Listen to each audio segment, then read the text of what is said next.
can roll the dice. The stakes are high, but these ain't no highs. So play your cards, but there's no goal is straight. It's the end of the streak. Time to face your face, but was this another race of your dream? You had one last play that we couldn't believe. And though the house will cheat it out of a quick, but it's what they call beginner's luck. And welcome back to Beginner's Luck, folks, the only D&D podcast where winking apparently is a true issue.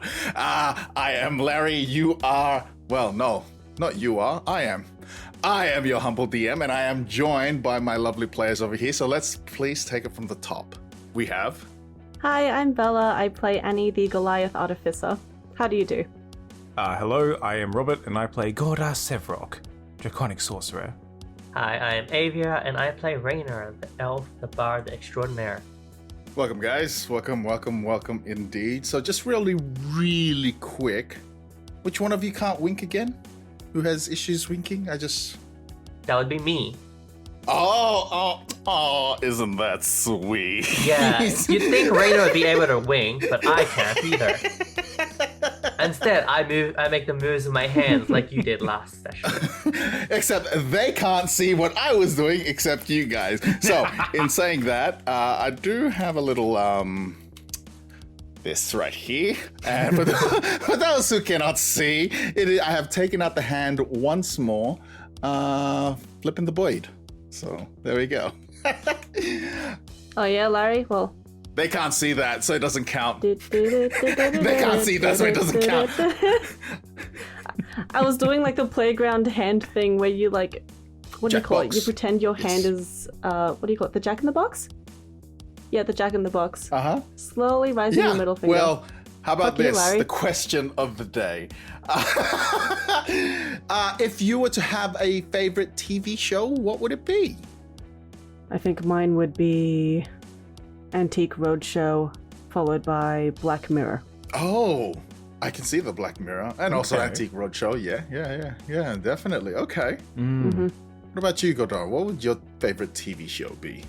I think for mine, a particular highlight for me, as you know, I would love to adventure a little bit more, not here in this abyssal wasteland, but I think something like, I really enjoyed Firefly.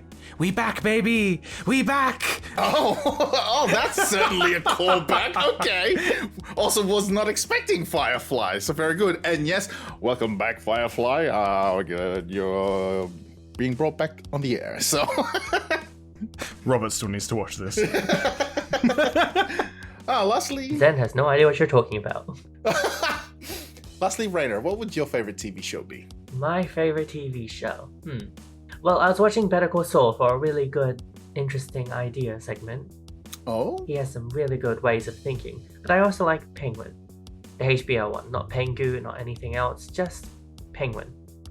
Can most definitely see those shows as something Raynor would consume. Okay, and with that, I think we can jump...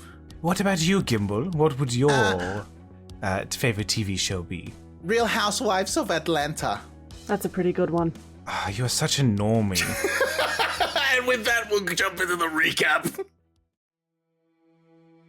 The invasive battle had ceased, but the damage was done. Godard and Raynor remained in the town square to assist with the headcount and medical duties implemented by Chad Salad. Annie had run off towards the library to find answers for what Vitusia and the magical sickness really entails. Arduous hours pass for each person, their responsibilities taking up more of the afternoon than they would like. The Serpent finds themselves in a state of stressful distraught. Seeing all of this injury and pain come from one quick battle holds too much to bear, but with the encouragement and comfort of Raynor, the two return to the manor for some rest. Unbeknownst to herself, a quick conversation in the subconscious mind had changed reality and the trajectory of their journey, including the group dynamic. With Annie's form heavily de-aged, Godard's concern grows at two members of the group now creating deals with the otherworldly, and Raynor attempts to step into the position as leader. The head of the house, Gloom Delacroix, now assumed responsibility of the band of prisoners and liberated them of their inhumane collars. though still reminding them of their duties to continue with their expedition. Even with the chance to sprint towards true freedom, they band together towards their next location, Fuldoon.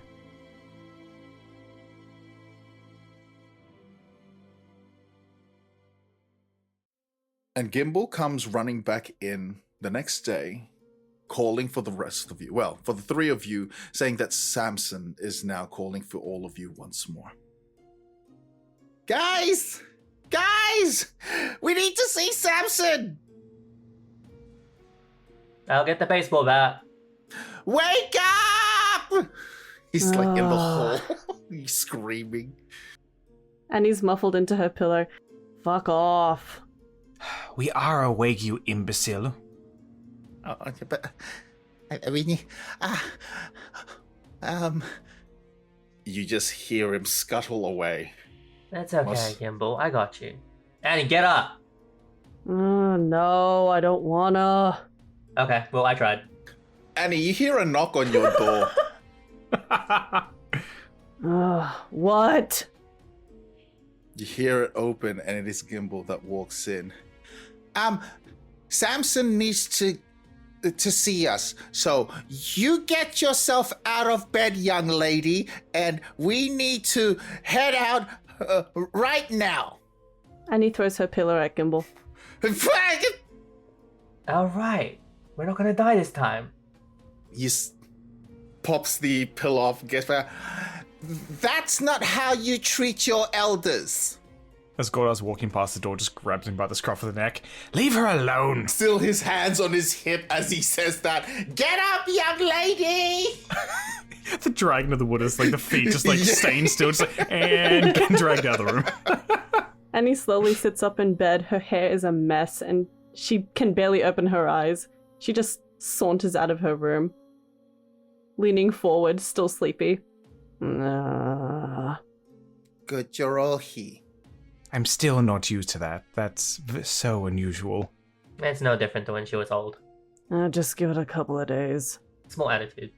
Annie, your nub is less of a nub now, and it is slightly larger, and it is beginning to take some form. So it's probably about maybe, what is this? Now it is a 15 centimeter protrusion. What does it look like? Well, it's not a full arm as of yet, but you do have feelings now in your phalanges, little phalanges. I'm not getting used to that. Nope. And she goes back into her room, grabs her jacket, and just wears it. Gimbal has taken a moment to just sneak away, and he has gone to the breakfast nook. As Annie returns down wearing a coat, you see Gimbal coming out with a plate full of pancakes. Okay, I'm ready to go. It's rude to talk with your mouth full. Okay, I'm ready to go. Alright. Annie goes over to the espresso machine and grabs herself a long black. Well, I suppose we should get this over and done with and see what the fish wants. As Gordo is standing there already holding the maple syrup jug. Pours it in like a tiny ramekin and it's like, that is all you get. Aww. Hamlet, can you stop putting such a large jug out here on this table? You see Hamlet stand before you, waves a hand, and the jug turns to a half size of what you currently have. And please make sure it doesn't automatically refill, otherwise you're going to kill your guests. Very well, sir. You see him disappear. Gimbal's like, I need to go to the bathroom. And you see him walk away, heading to the bathroom. Insight check. What is it? What's the vibe here? Is he sneaking off to go find more maple syrup? Can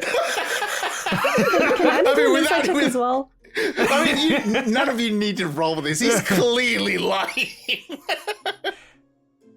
Hand on the back of the jacket. Do you want me to get the rope back out? Because I will. Oh, okay. Just mash up some fruits. It's better for you. Get more fiber. He puts down, we gotta go. He puts down the plate and he quickly grabs a handful of fruits and he's just like stuffing it in his mouth. And again, rodents with like the nuts and fruits and whatnot. His face is now just like engorged. You are disgusting. Hey guys, which of these baseball bats match Samson's complexion? Is it this metal one? This wood one? Which one? Oh, this one! Left one? Okay. My left or your left? And you see Gimbal trying to point at your left. Ah, okay, the metal one. Okay. Are you wanting to kill the fish already? No. No. You're a terrible liar. Unlike me, an excellent one. Yes. Swallows hard. Anyway, I think it might be best if we don't try and fight the fish right away. I think everyone's going to be a bit on guard. Mm-hmm. And honestly, I don't think our employer, is in quotation marks, will be happy if we kill some of the other people who are here. And I don't feel comfortable killing. I know I joke about eating the fish, but I don't really want to kill anyone. How about I kill him and then you can eat him? It seems to have some kind of intelligence that doesn't feel right. Everything has intelligence. It's just they're stupider than us because they died. Rainer's right about that. Yes, well, it speaks to me and tries to reason. It's different, okay? We can't reason with this thing. They shocked us without even talking. If anything, it's survival of the fittest. We're just more fit now. Mm-hmm. Annie, definitely. Right, but I'm going to take that as a compliment. it is a compliment. At least now you can walk without, Excuse me, I don't think I've ever done that. Gimbal? Annie, No, there's no need to bring memories more people into flashes in this. your mind on moments when you were out of breath. I'm kidding.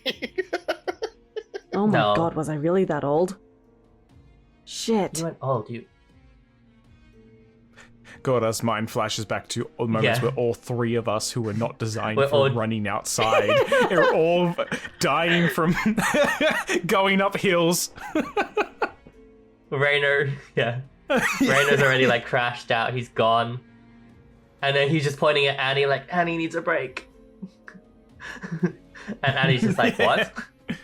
Speaking of, since it's the start of a new day, if you could, three of you could kindly please give me a D100. Oh no. Oh, no, I don't like that.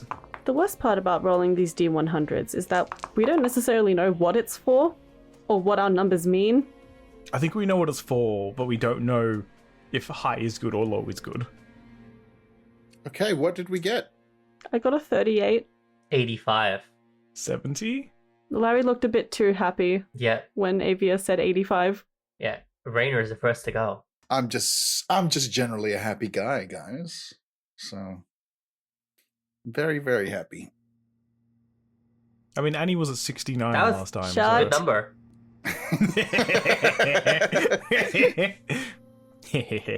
Funny number. You make your way to Samson's office once more. You can see that the town is a bit more somber than normal. You can see a few of the men have already made they've claimed a patch of land and have built a graveyard. You can see a few of the graves now with makeshift tombstones, ensuring that each of them have names and are properly buried. And you can see, as you walk past the town square, you can see Sasha Blackburn. She is still working away, and you see her just talking to some of the laborers that are still around. And you make it to the front of the office building, on which Samson is currently using as his space.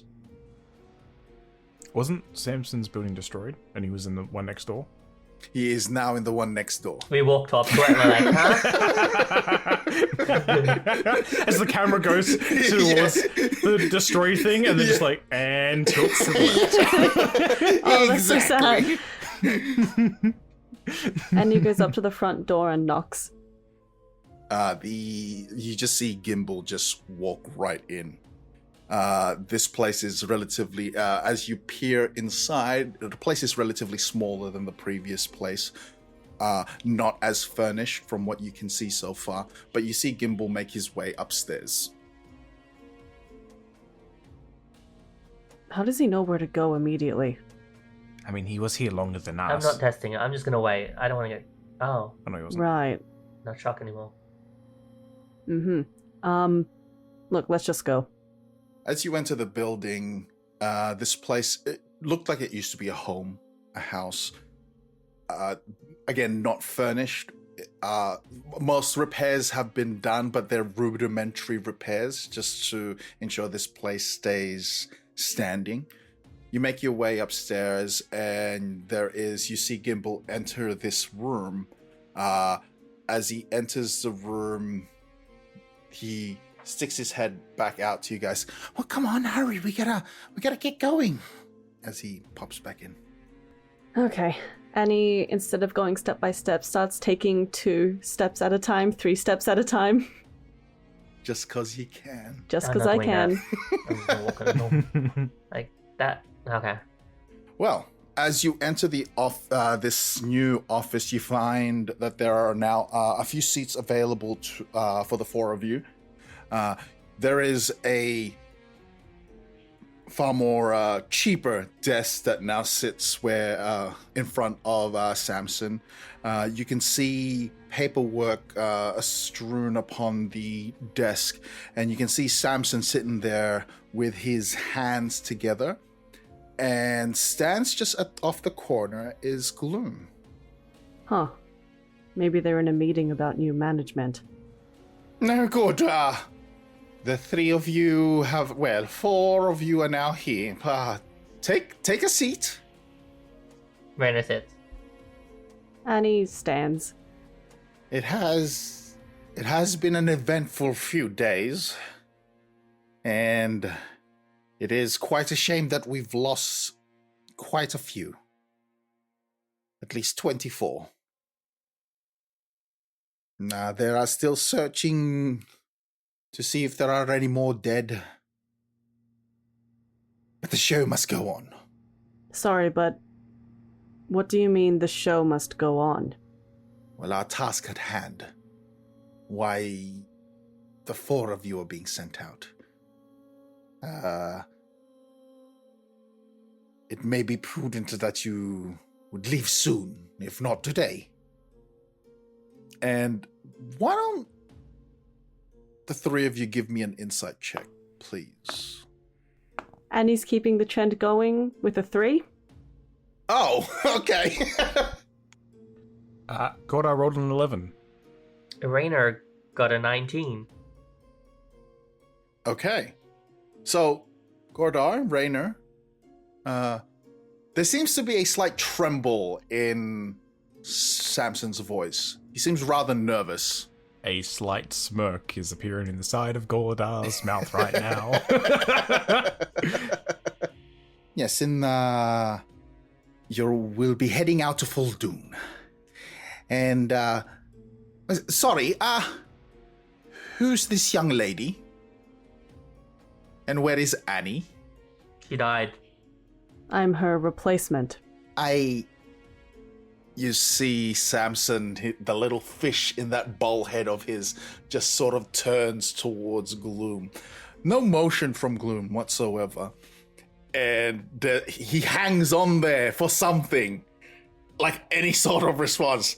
Then he turns back to the 3 of you. I see. And your name would be? Anastasia. The same Anastasia, who is apparently now dead. Yeah, she's long gone. And She was far too old. She couldn't keep up. You're also named Anastasia. For continuity purposes, yes. You see the fish head. Gordar is snickering. You see the fish once more just turn towards Gloom. No response. Turn once again to the 4 of you, or 3 of you. Is this going to be a problem? Well, it would seem that there is no problem, is there, Monsieur? No response, once more, from Gloom. And Samson's fishy body once again turns to the three of you. Well, Monsieur Gloom has already put into play to have a medical team set out here and also a small contingency to watch over the towns. I would ask that perhaps that you would take leave today. Now, if you recall, and he now releases his hands and you see him gliding his fingers upon the map on his desk, which he points to where you all are, which is in Briar Rose. Now, last known, Fuldoon is here, northwest. Judging by this old map, it'll probably take you perhaps a week to get there. And then a week back. Take your readings once more, investigate, see what you could possibly find. I understand that this place was hit, according to reports.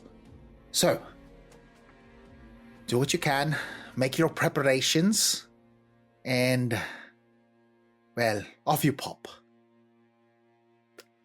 Today. All right, let's go. Well, I suppose we should get going. Goda gets up and just leaves. Gimbal, you see him sort of like... He seems to be rather more perky than usual. Pops off the little chair and then he just runs ahead. See, without that much processed sugar in your body, you're fine. I need more.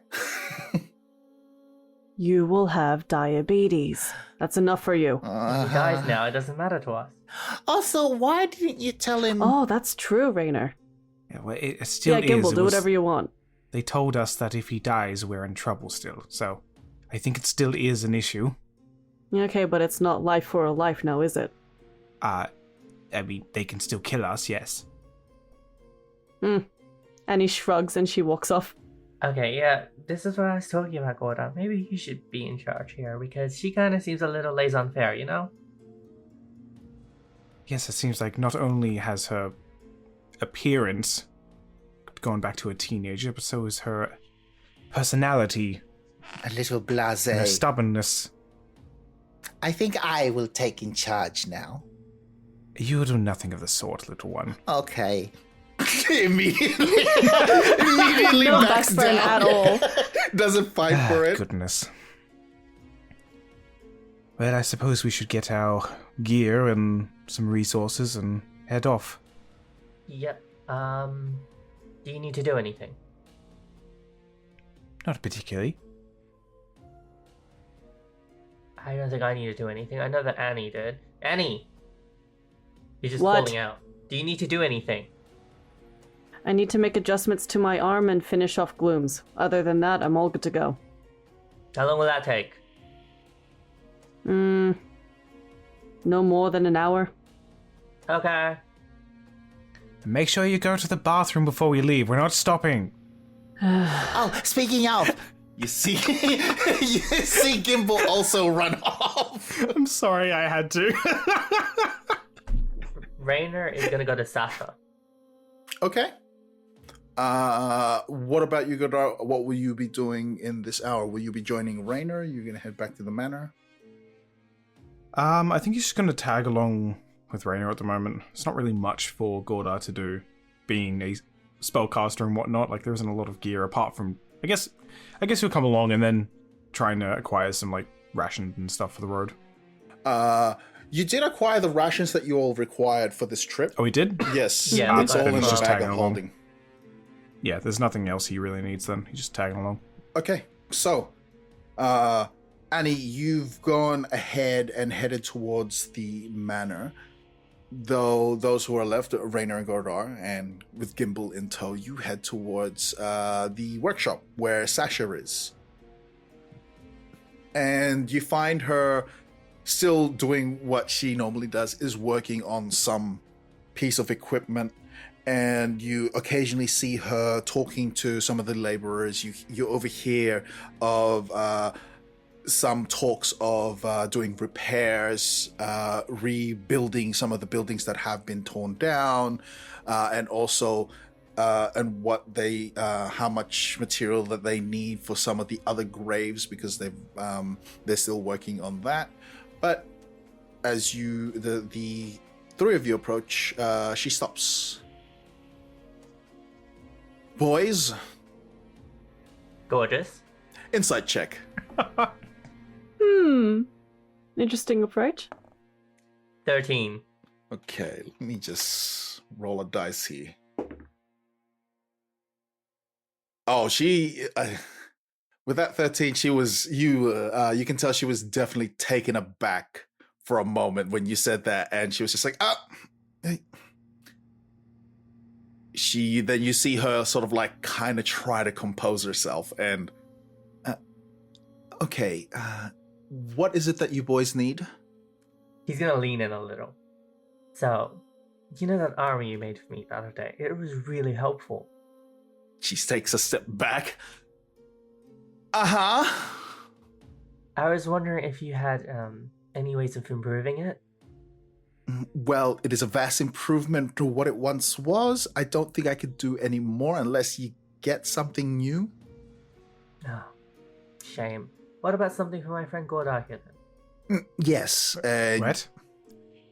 Oh, I don't need any of that gaudy stuff. Ugh. Do you have something that's less gaudy than for him?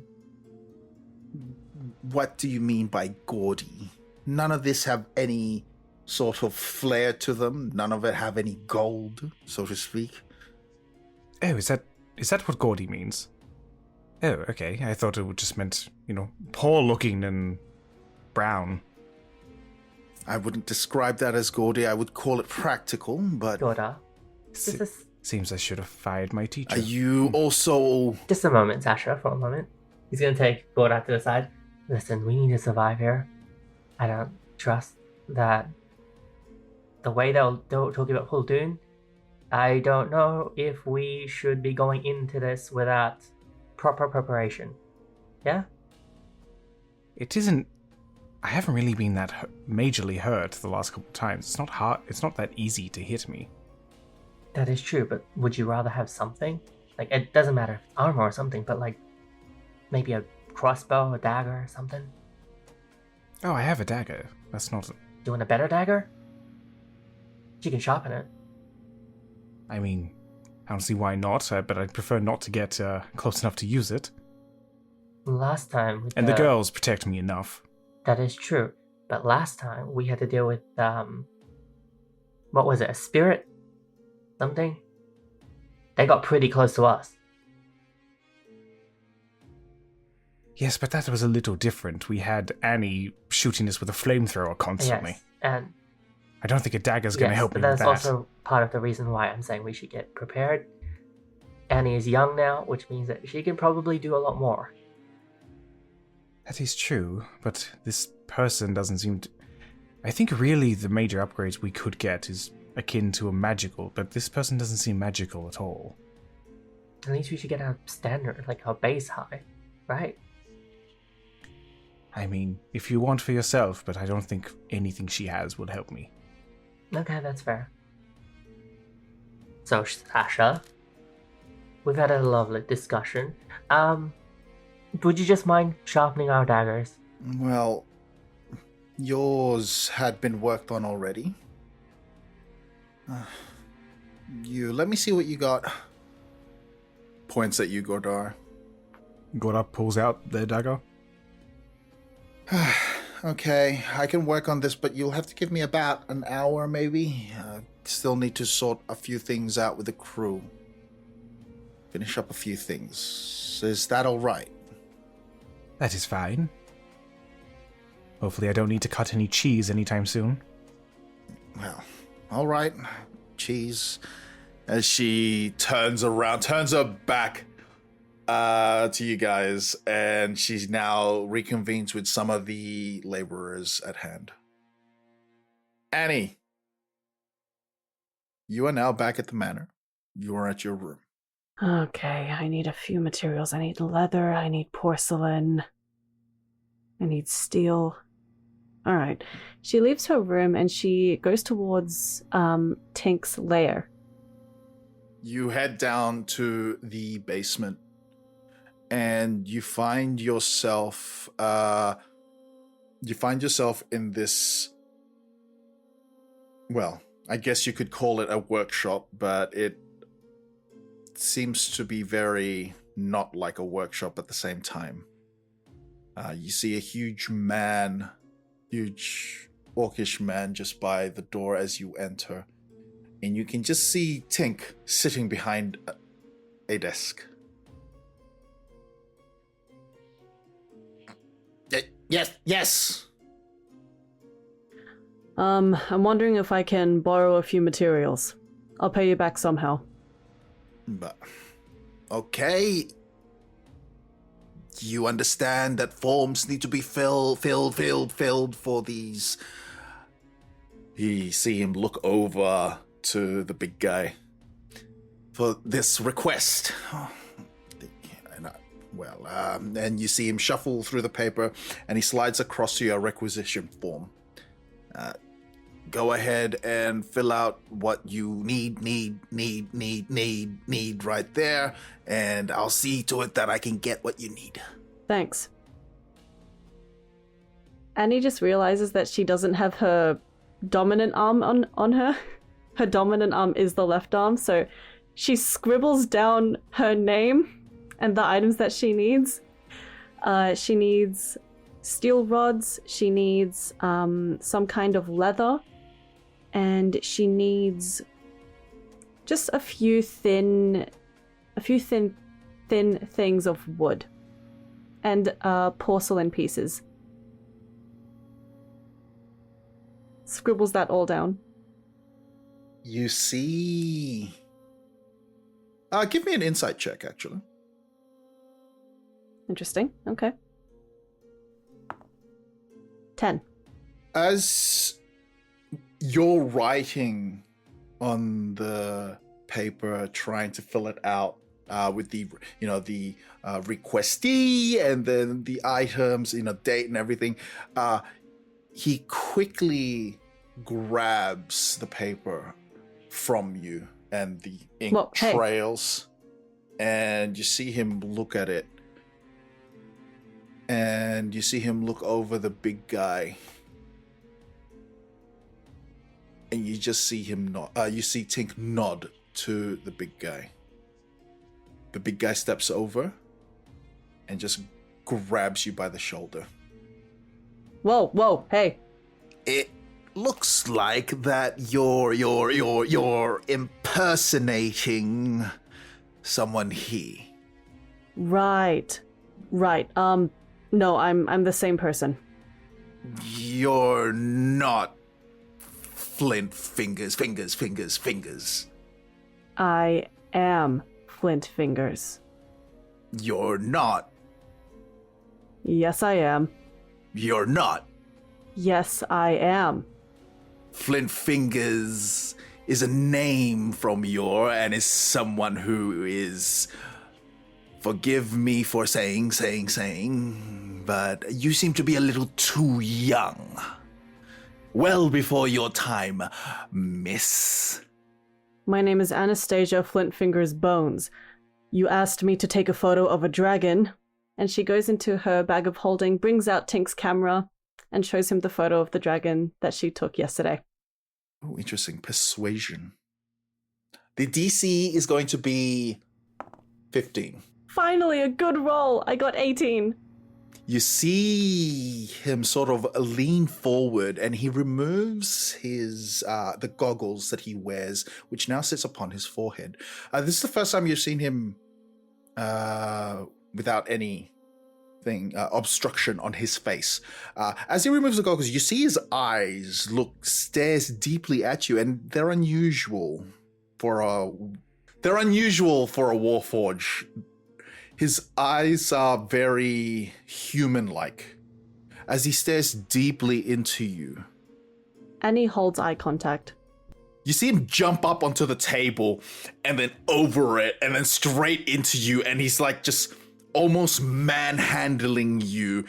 Wait, you're not saying a word, and he then looks towards the big guy. Release her.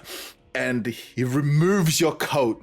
Whoa! Hey, no! And she tries to cover the nub, the growing nub. You see Tink's gigantic hand, his right arm, grab your good arm to pull it off, and his tiny, intricate hand is now beginning to not caress, but almost inspecting the nub in your the nub on your shoulder, your 50 centimeter nub.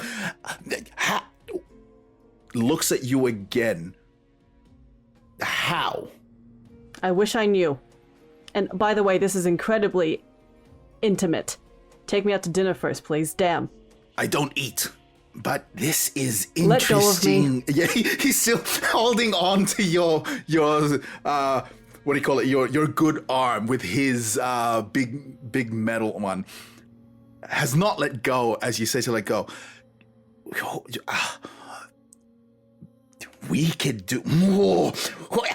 He's almost speechless. You malfunctioning there or something? Does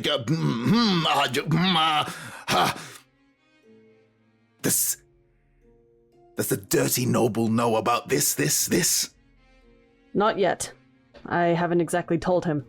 No, not or showed him. All of this. Yeah, he's aware. Damn.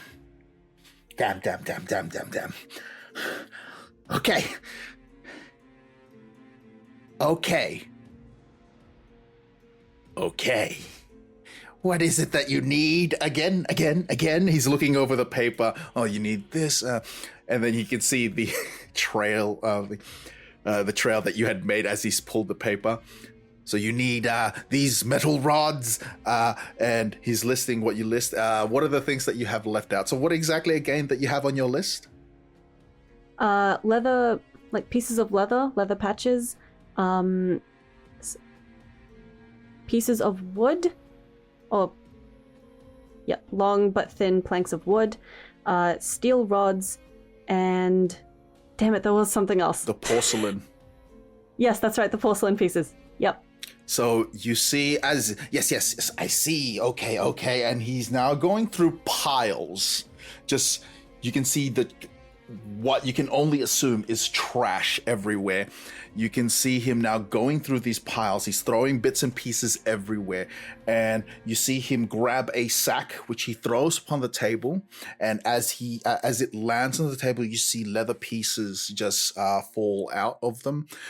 You can see him now collecting the metal rods, wooden pieces, and he's piling them up onto the table.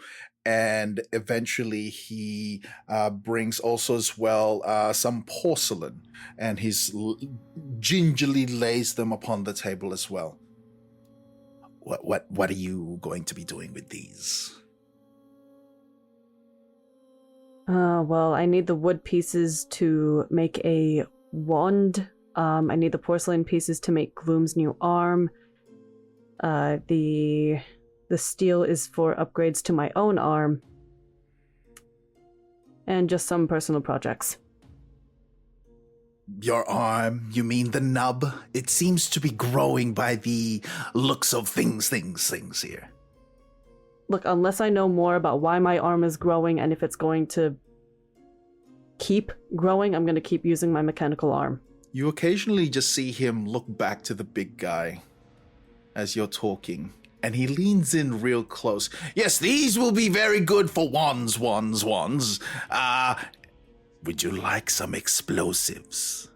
Annie's very intrigued. She leans in closer to Tink and she says, "Oh." You see him take off his... What kind? You see him take off his mask, and now this Warforge with very human-like features, with a jaw almost dangling out. Wires seem to be sticking out from the jaw. Things that go big boom. This will be very good for the porcelain pieces of whatever it is that you're working on. Big boom? Yes. Big boom. I see. Yes, very good. And that... You see him rummage under his desk, and you hear almost a what do you call those? Like a compartment open. And he pulls out this little crate, no more than 30 centimeters long and maybe about 15 centimeters wide. And he slides it across the table and stuffs it in the leather bag, the bag full of leather, sorry. Leans in real close, holding his mask, and goes, "Big boom." Puts it back on. Annie gives him a sure nod and says, "Thank you for your patronage." Hang on a second. You Wait, no, that was the wrong word. would be my patronage, but you seem to be having issues with the nub. Has it been growing? Significantly fast. How fast? At what rate?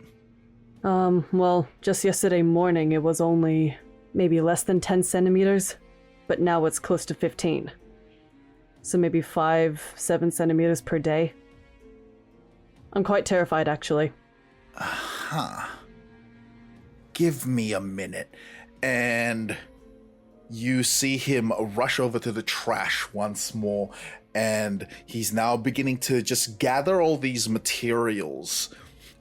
You can see him like just getting metal plates, metal rods, some wires, and he's now goes over to a different desk. You see sparks begin to fly, and you're standing there for the next maybe 30 odd minutes or so. And he comes back to you with an arm. Now, if it continues, I can see that you said about 5 centimeters? Something like that. Yes, it'll take a few days for it to be at its full length. Full length? But full length of an arm. If it's growing, that means you're regenerating an arm. But obviously, you're currently useless with that, and you won't be able to use your current prosthetic arm. So, what's that over there? As he points up to the ceiling. Annie looks. You feel an immediate pain, just something that clamps onto your shoulder.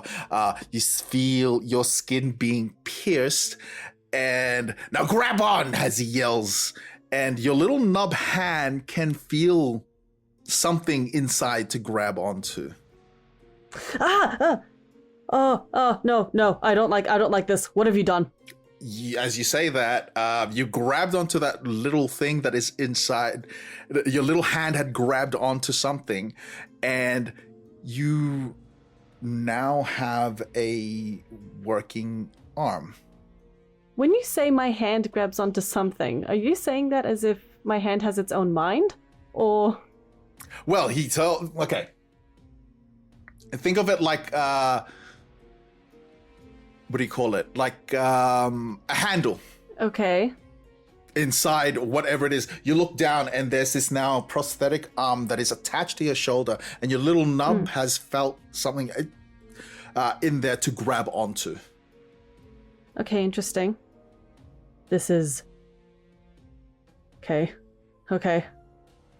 Don't worry about the bleeding. You are... I mean, it wasn't before, but I am now. bleeding now. As you're trying to, as that is happening, you can see now he brings his intricate arm over your shoulder. He hovers it over your shoulder, and you see these strings come down from his fingers, and these tiny little glowing spiders are now beginning to work on the wound that had with the prosthetic nails. Sorry. Great description. Thank you. Got it. But as you grab onto the rod with your little hand, you find that you're with your this current prosthetic arm, you find that you are able to use it. You have intricate movements on the phalanges. Yes. This will last you a few days, and you'll find that as the arm grows, there should still be enough room inside there for you to use this. So long as you're holding on to that rod. Mm-hmm. Once your arm, well, I mean, there is a little tiny thing that could happen, but you shouldn't worry about it. It'll work just fine. What will happen if you do let go, it might explode. I'm sorry? So long as you hold on to that rod, don't let go, and then when your arm is at its full length, it should just release. But don't let go. Wait. Run it by me again. Do I have, like, a timer for when the arm will explode if I accidentally let go of the rod? Or let go of the handle? Nah, I don't know. You don't... What do you mean you don't know? You see him adjust You just made the arm. You see him adjust the goggles, and then, like, he's checking it, and he's, like, running his... you see his left hand, and you see the fingers become multiple fingers as he's, like, trying to run through inside the metal work and everything. Okay, so if you do let go, you have about a minute to grab it back on. Or maybe 30 seconds. Maybe 5. Or 60 minutes. Just don't let go. You'll be fine. Right. Okay. Thanks. I think. You're welcome.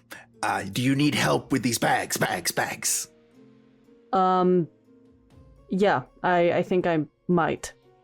Leans in real close again. Good, you can get him out of here for a while.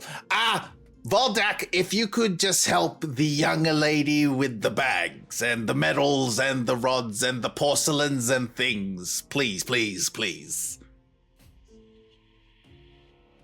You, see the big guy walk over, and he's beginning to grab, like, the bigger metal pieces and everything, and you see him begin to carry the stuff out. Keep him out there as long as you can. Right. Go! Okay, damn. As you, Thanks, I guess. As you leave, you're beginning to hear, like, him working. You hear the banging of metal, buzzsaws, sparks, and everything. He's certainly working on something. Maybe more big booms. What? Alright, What do you mean, big What? boom? the arm. He said that it might detonate if I let go of the handle inside.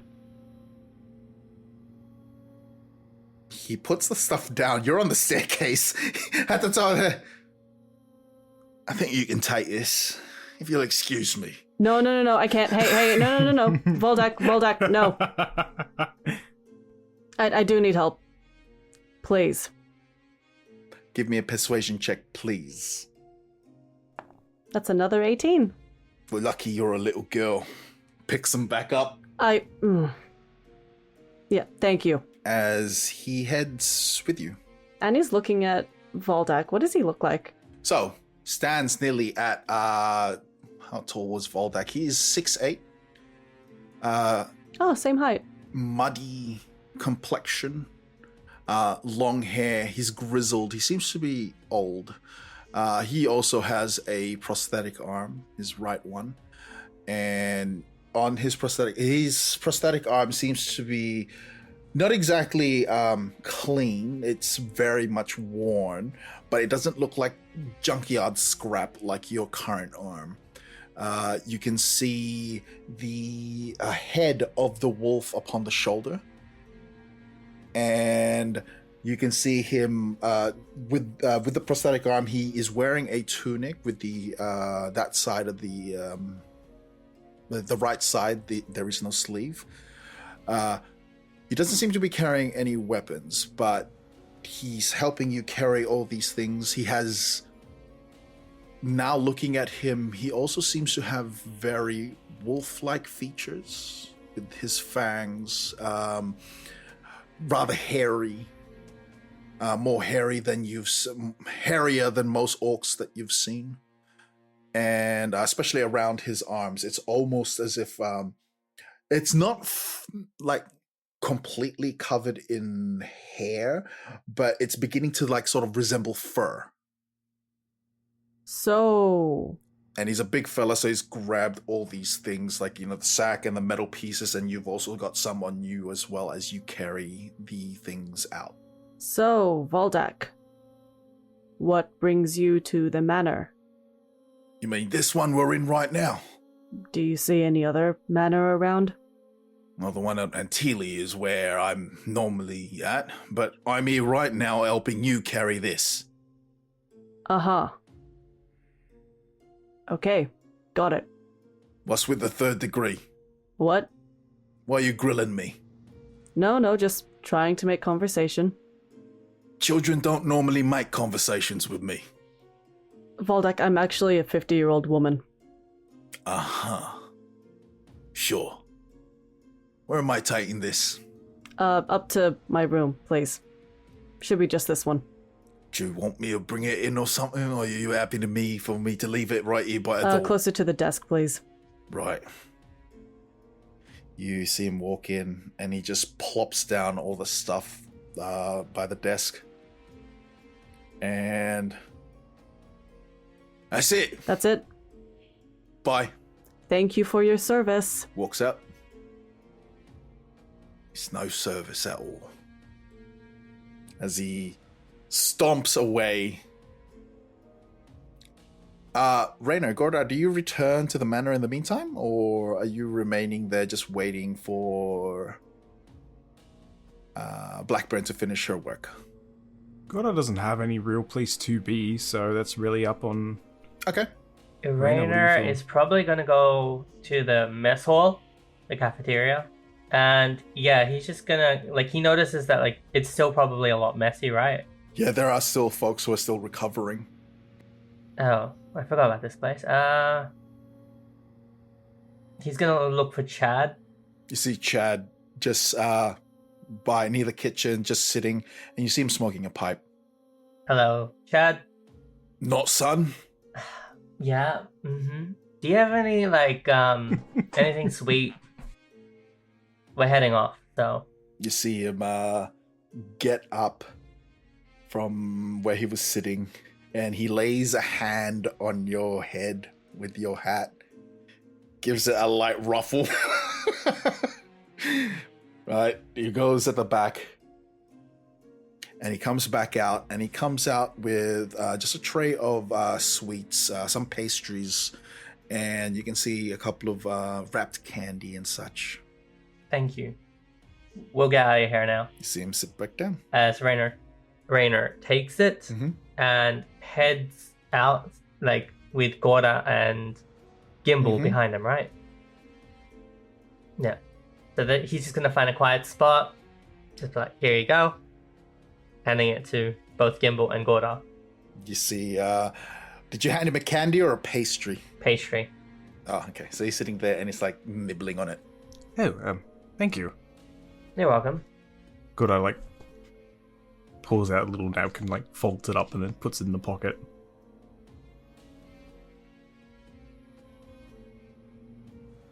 This is really good. I'm glad you're enjoying it, Gimbal. I had to say something. It was getting awkwardly quiet. That But it wasn't awkwardly quiet because you could hear you chewing non-stop. is true. You can still hear him nibble.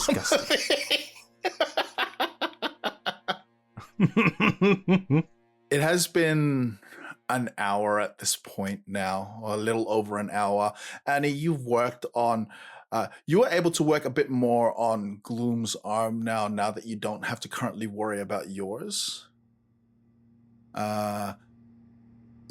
While this piece of scrap that you have upon your shoulder There are occasional jerks to it. However, you find it working almost flawlessly. I mean, far better than what you have done with your own arm with the little time that you've had. But it feels good. It feels nice, apart from the occasional twitch it does have. But you've noticed that looking at it now, it is slightly longer than your regular arm. And you think this may be, the reason for this may be because to compensate for the potential growth. I guess that makes sense. So if you put your hands down, you put your arms down, right, to your side, you'll notice that the tip of your fingers and halfway through your thighs. Yes, that's how it normally is. This prosthetic arm, it goes just slightly past your knees. So the tip of those fingers is just, so there is a visible difference between your real arm and the prosthetic arm. Oh, jeez. All right. No time to shorten it, I guess. All right, let's do this. Annie's, she heads towards the sack filled with leather, and she takes out some of the biggest pieces. She measures out her own right hand, her flesh hand, in an attempt to create gloves. More specifically, she wishes to use her magical plans to create gloves of thievery. Interesting. Okay. All right. Before we get on with that one, if you could just go ahead and quickly give me a D100 for... Oh, no, sorry. Give me a intelligence roll. Sorry, an intelligence roll, and add your Tinkerer's tools to that to just see how far along you are with Gloom's arm. Okay, so what did you get, Annie? Annie got a 26. A 26. Okay. All right. You have actually made quite a bit of headway in the construction of the arms. You are fairly certain that you could finish this in a few days, given the time. But for the most part, you've got everything here in place. What's the word here? The pins that would connect to the nerves and everything. You have all of those. Yep, the stuff with the things that do you know that. what I mean. Yep. You have everything almost in place, and you've got the right measurements and everything. There's just at this point now, it's just fine tuning and then giving it its finish, basically, which you think you could do in the next few days if you have the time. And Okay, not bad. Not bad. And after you've done that, you begin to work on the gloves. The glove of thievery, was it? Yes. Go ahead and tell me what that exactly does. What, the gloves of thievery? Yes, please. What do they do? Just so I'm aware that you have this item. So, gloves of thievery. These gloves are invisible. While wearing them, you gain a +5 bonus to dexterity, sleight of hand checks, and dexterity checks made to pick locks. Oh, cool. Okay. And you are going to be wearing this? No, not Annie. Okay. She just needs a rough outline of a hand. All right. So you've made those. So we can say that this with the arm, with Gloom's arm and this glove, it has taken you 2 hours. Is there anything else that you want to make?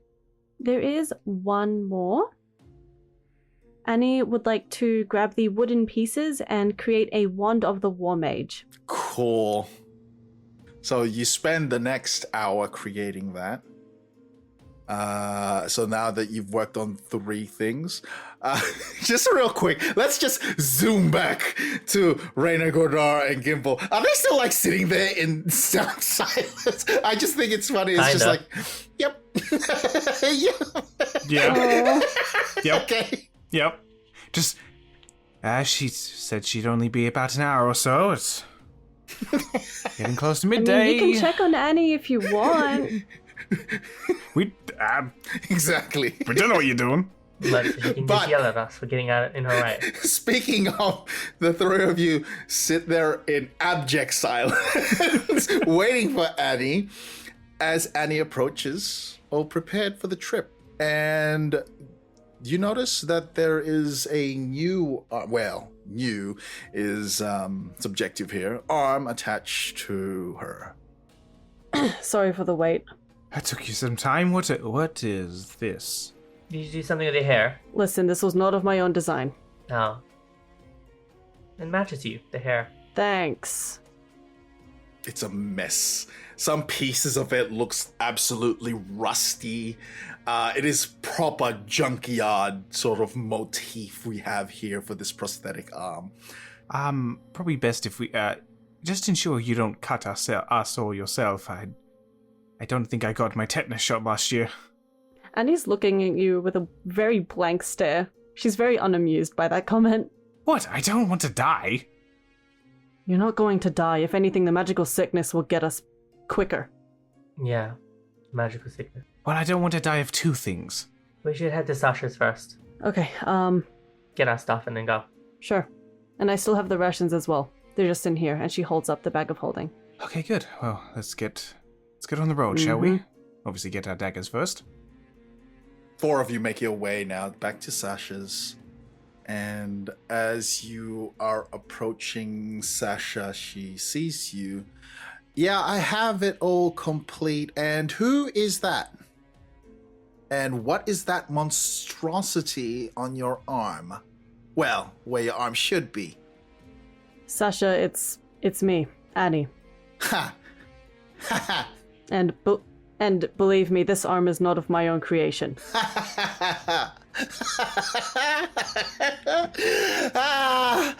Where'd you get this child to play Annie? How many times do we have to go through this today? This is Annie. Magical bullshit.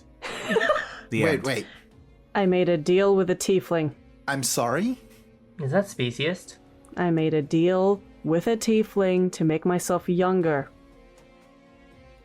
That's all. She stands just slightly taller than you, Annie, and you see her put her things down, walks up to you. Huh. And what's the deal with this rust bucket thing? A Warforged thought it would be fun to have me wear his prototype. Does it work? Does it even work? So far. It does flinch by itself occasionally, though. Kind of annoying, but what can you do, right? Messy work. Yeah, very messy. Anyway, you pretty boy, I've got your dagger. As she walks back and hands it to you. Thank you very much. You're quite welcome. So, that's good for a while, unless you get it sharpened again.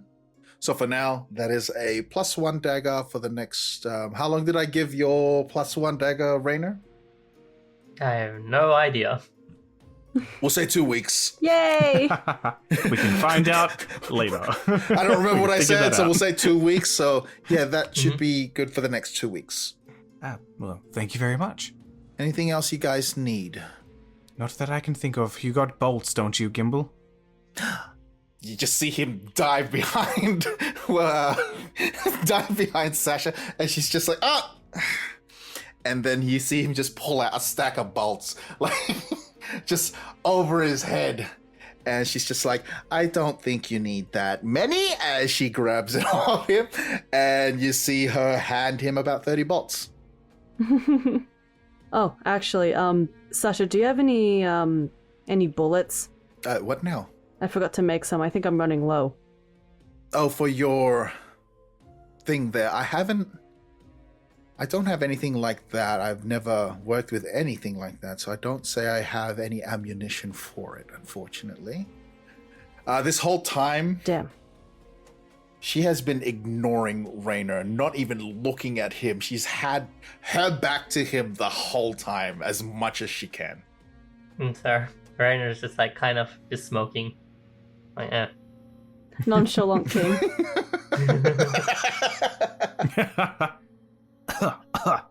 That's. Oh, what are you? That is nasty. What is that? It's what I could find. That concerns me more, actually. Annie is like pinching her nose as Raina's smoking. I'll go It outside. smells disgusting. He's gonna wait outside. Well, I assume that you guys are leaving today?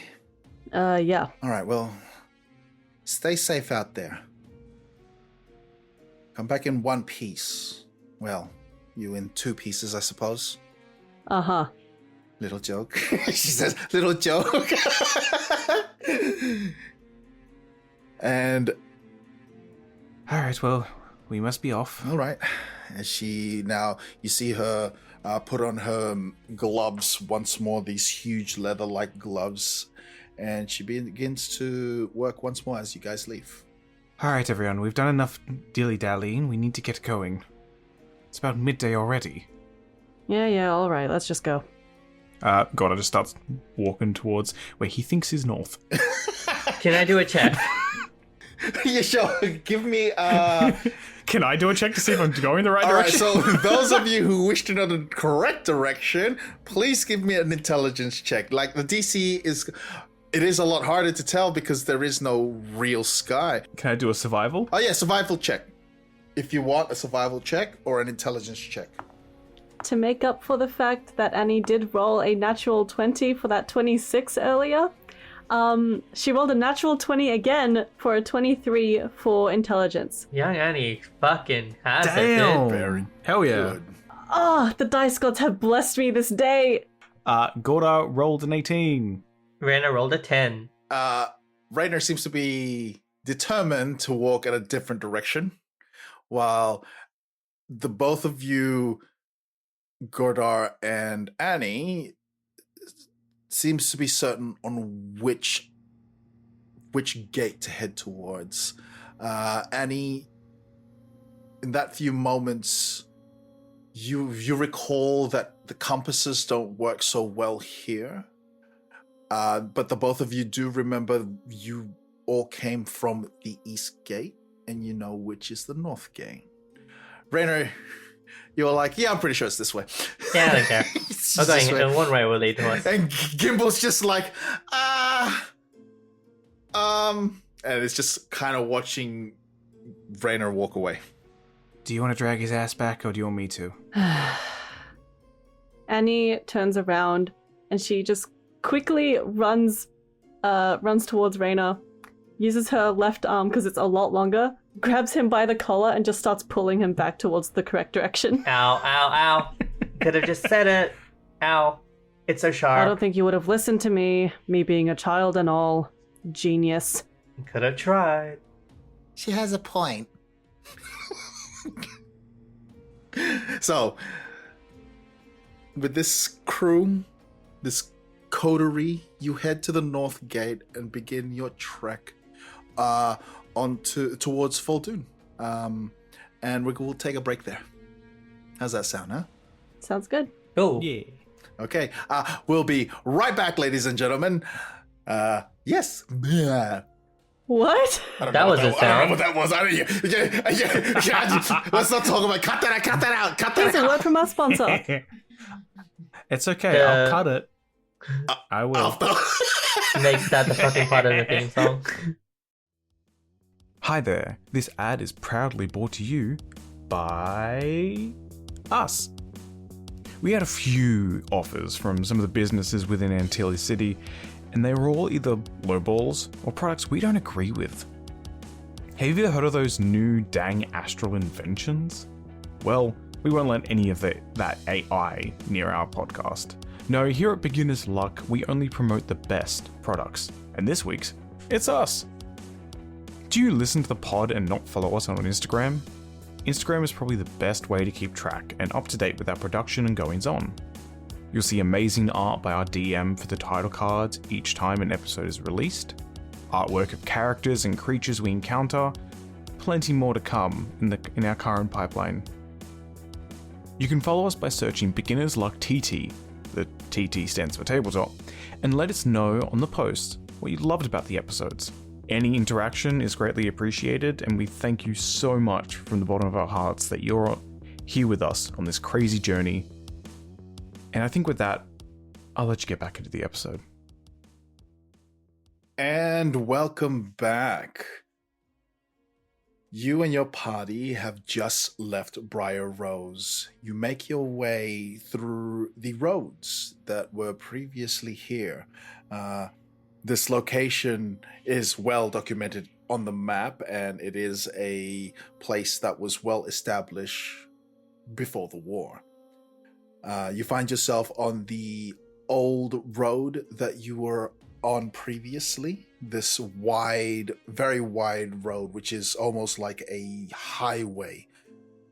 You're making your way through with the sky still very much that grayish tint to it, unsure of any form of weather.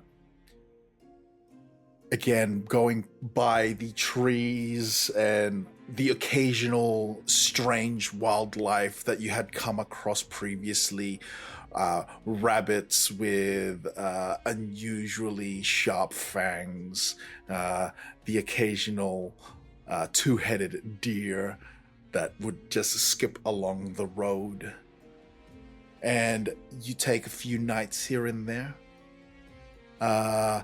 Continuing on, you occasionally again see the crystal formations at some places, huge crystals that are just embedded onto the ground. I want you all, as you're passing through, just give me a D100, please. Why? Just cause I feel like it. I don't like it. I don't like it either. I really don't like it. I'm scared. What did we all get? I got a 45. 87? Okay. 44. Oh, God. Okay. It's been about maybe 2 days at this point now, and judging by your internal clocks, you think it is nighttime, though the sky doesn't really show it. And you decide to, when you begin to camp out just off the side, I imagine that you guys would camp off the road or on the road? Preferably off it, so we don't get ran over. By what? Who knows what's out here? Hey, there are horse and carts coming down, we don't know what's out here. As you're preparing to make It could cart, be a headless horseman or some shit. I don't know. I was about to say a carriage comes barreling through. Yeah. We find Jeremy again. Speaking Oh, of, No. What? speaking of, there is No. go ahead and prepare your camp. What are we all doing as we make camp? Oh, okay. I thought you were going to say, so in the distance, somehow you see a tiny slug just moving its way Getcha. across the pavement. You see a silhouette of a man, a rotund man, standing up upon a hill. A thumb of a man. A thumb of a man. Katana. Yeah, I was in gonna say hand. katana in hand. The flowing robes with his receding hairline flapping in the wind. And in the background, somehow, you just hear a, baby, I prayed on you tonight. Hurt your daddy too. Oh no. It is great to see you all again. No! And he pulls out her gun. You She's hallucinating. see Gimbal now taking a seat, and he has opened up his book once more and is making notes. So, Annie, how you coping up with the new body? It's weird. My back doesn't hurt, my knees don't crack, my neck isn't as stiff, and I swear the whole world seems a lot more sharp. Did I need glasses? That weirdly explains a lot. I think it does as well. Unfortunately. You're not noticing any other, magical side effects of any kind?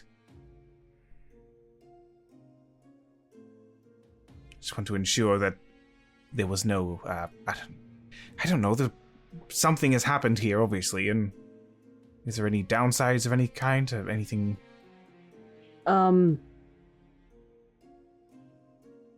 of significance for now. Anyway, how are the three of you holding up? Feeling okay? I'm doing the best I can, to be honest. It doesn't stop. Since we got out here, it's just another thing, and another thing, and another thing, and who knows? If we see this dragon again, we might not survive it. Larry, what was that? What was what? I don't like the sound of a metal dice hitting a table after I talked about a dragon. I don't know what you're talking about. Do not know what you are talking about. He's shaking his head in a way that I don't like. Okay, Raynor, you've been quiet. Anything on your mind? Nah, I'm PG. Clearly. Okay, what do we have to do once we get to Fuldoon again? Investigate what happened there, figure out where the impact site is, and just really investigate. Just get everything we can find, I guess. Hopefully there aren't people living there that we can kill. Half glare at Reno. Yeah. Okay, wait, did any of you bring, bedrolls? Did we bring red rolls? Yes. It's part of our pack. Did you not bring yours? I don't think I did, but, I can just make some. Is that why you've been using a rock as a pillow? Listen, I'm used to sleeping on hard floors, okay? Yeah, something that you wouldn't know a lot about, would you, Gora? Well, of course not. Why would I want to sleep on the floor? Because you don't know what it's like to. I mean, I have on the occasion. My sister and I would sleep under the bed and have a little cubby house. Little cubby house, that's adorable. Alright, enough with the attitude, you two. Attitude, he sent it first. Wait, there was attitude? Don't pretend you didn't see it. Or you didn't say it. What, you think I'm gonna go kill another town? Annie shakes her head and pulls out her tinker's tools. Yes. Awkward. Annie pulls out her tinker's tools and she carves out the shape and the form of a bedroll just in the dirt. And then you see it just start to rise up from the ground, and it's its own thing. You made the same decision I did, Annie. What? It works. When I was doing deliveries back in the day, I didn't have to carry a lot on me because I could just make it. I wasn't talking about that. What were you talking about then? The deal? You said that I was most likely to. You made the same deal I did. If given opportunity, you would be there as well.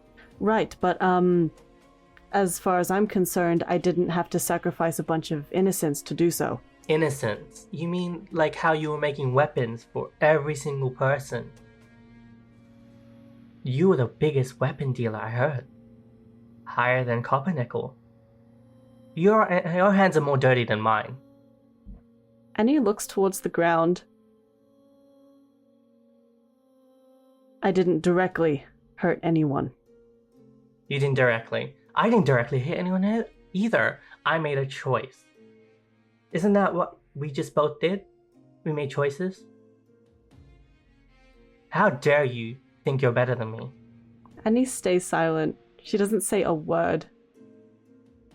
And she goes into her bedroll and tries to sleep. Food's in the bag of holding, by the way. What about you, Gora? Anything to say this time? Or was it just at me? I just think that if we make decisions in the future, it should be all of us together. It impacts all of us. As you sit around the campfire, Raynor, for the past few days now, you are seeing people. that you know that aren't rightly there. And as you're all sitting around this campfire, you also see Fofam and Michael Dang, just sitting at the fire. You know they're not there, but you see them sitting with you.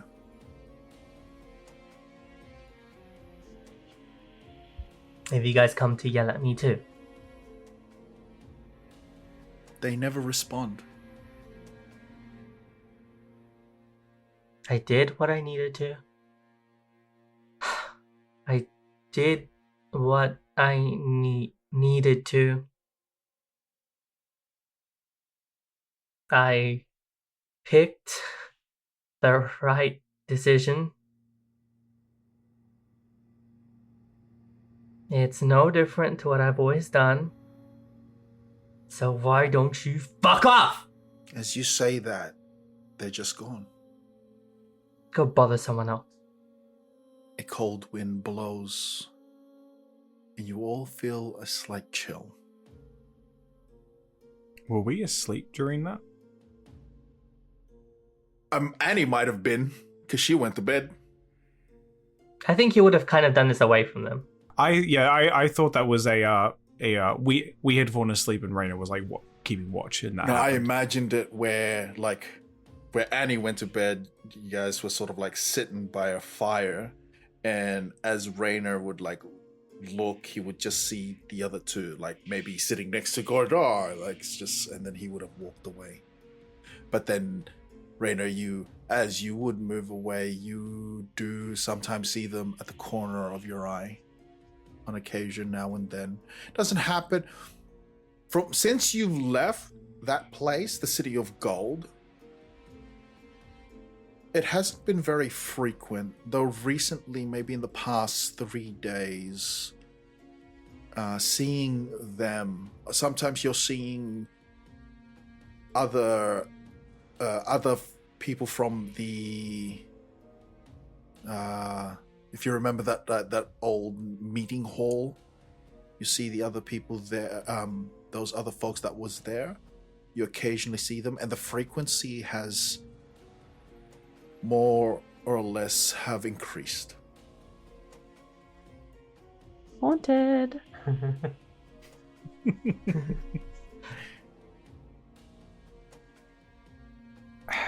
Who are you talking to, Raina?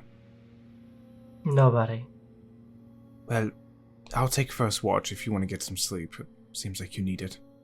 Sure, I'd appreciate that.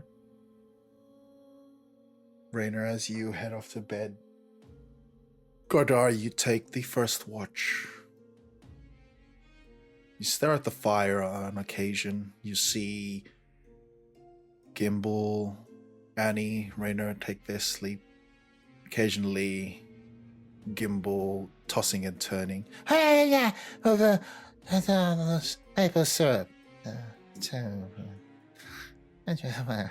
Mumble in his sleep. And as you watch the flame, you see it turn blue. Not exactly. Your ears feel muted. You're no longer hearing any noise, any sound. It is deathly quiet. You see Gimbal toss and turn. You see his mouth move. As if he is mumbling, he is saying something, but there's no sound. And you're entranced by this flame, and you see your father. He looks straight towards you, his face staring at you, saying something. But it's just mouth movements. You hear nothing. You see distress upon his face. And it's as if he's calling to you. I do know common sign language. Would that extend to, like, bare bone, like, lip reading? Could I try and perceive what he's saying? Give me an intelligence check. I'm going to use my heroic inspiration as a human that I get back on every long rest to re-roll that, because that is a 10, and I really want to know what he's saying. 17, much better. Okay, so while not very well versed in lip reading, it is not exactly a skill that you do have at hand. You do know your father. You know how his mouth moves. You understand. You've been around him long. Well, I mean, you've been around him long enough to understand patterns, the way he does things, read his body language. But despite only seeing his head, you make out a few words. Your name. Where are you? And I think the most prominent one is help. He's asking for help. Father, where are you? As you try to speak to your father, you're used to the sensation of speaking. You know what it feels like, but you don't hear your own voice. But you are speaking. You see your father's lips move once more with your name. Just your name, as the flame turns back to normal. Father, where are you? Father! Nah! You see Gimbal sit up.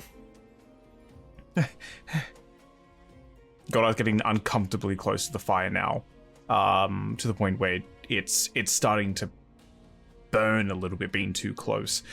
Father, please, where are you? Just tell me where you are. You feel a pull Father, come back. Away from the flame.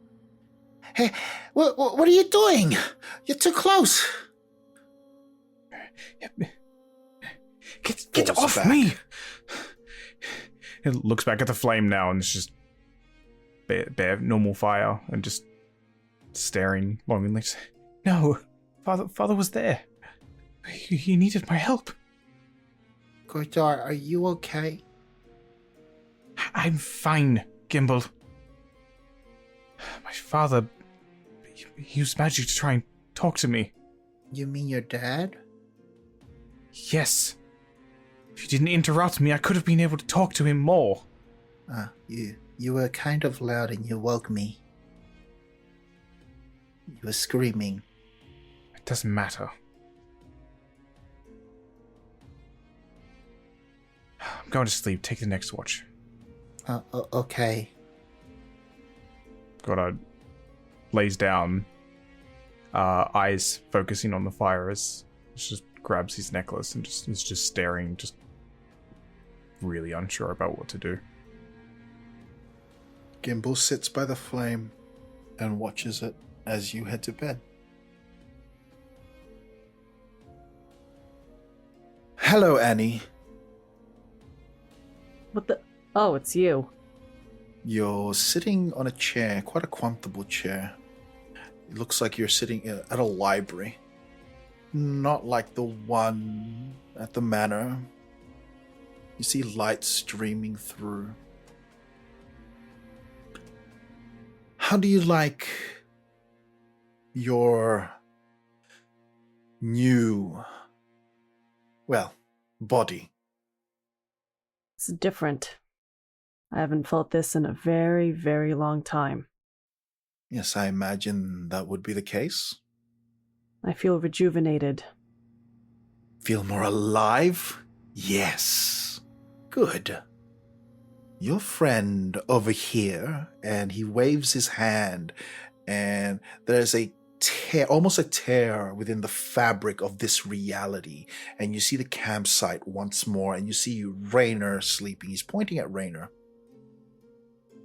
While this one had assisted the harlot, you are to assist me.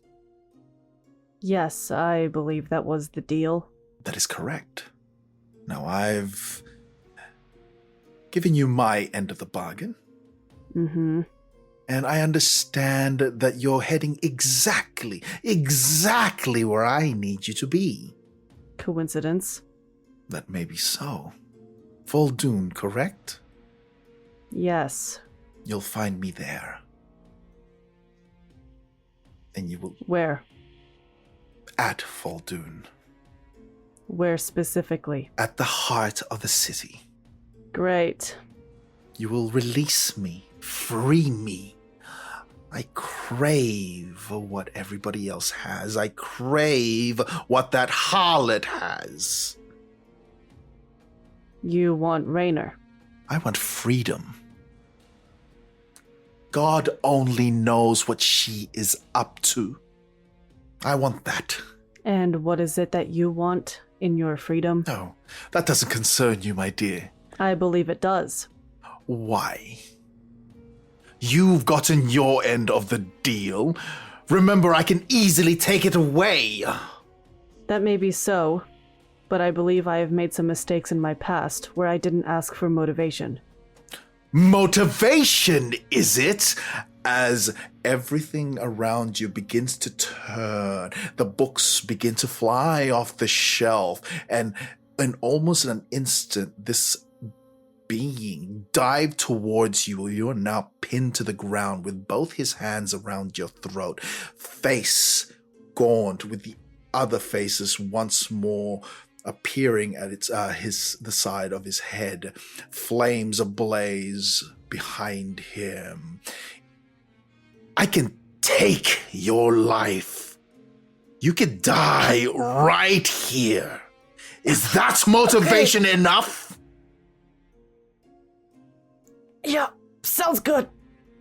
And Annie is tapping his hands to let go of her throat. You see him relent. And he's no longer so close to you, but now at least 5 feet away from you. How's that for motivation, my dear?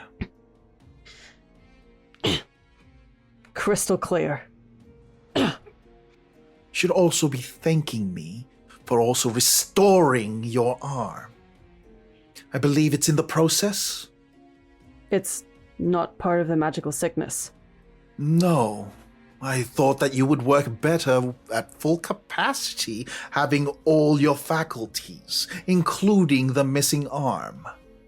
Annie is like heavy breathing now and she's looking down to the floor. She doesn't know what to make of this. She's had that arm for so long.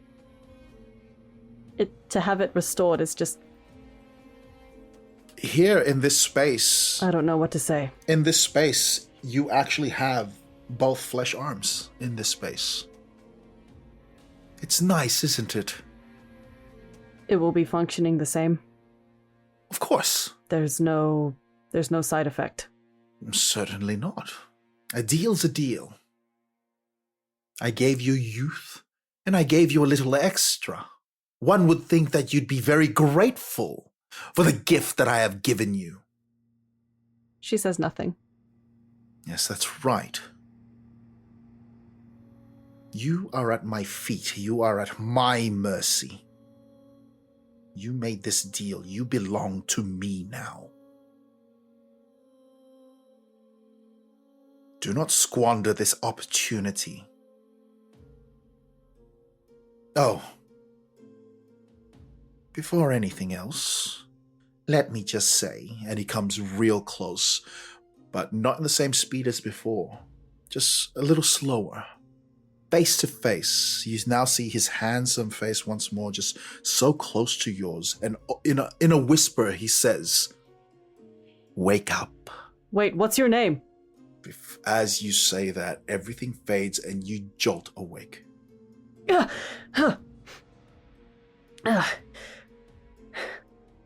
Is anyone else awake? Gimbal is like staring at you weirdly. Are you okay, Annie? Just a nightmare. Oh, okay. Yeah, I just got it too. I just got it too. Don't worry. Are you okay, Annie? You were just... Look, Gordar...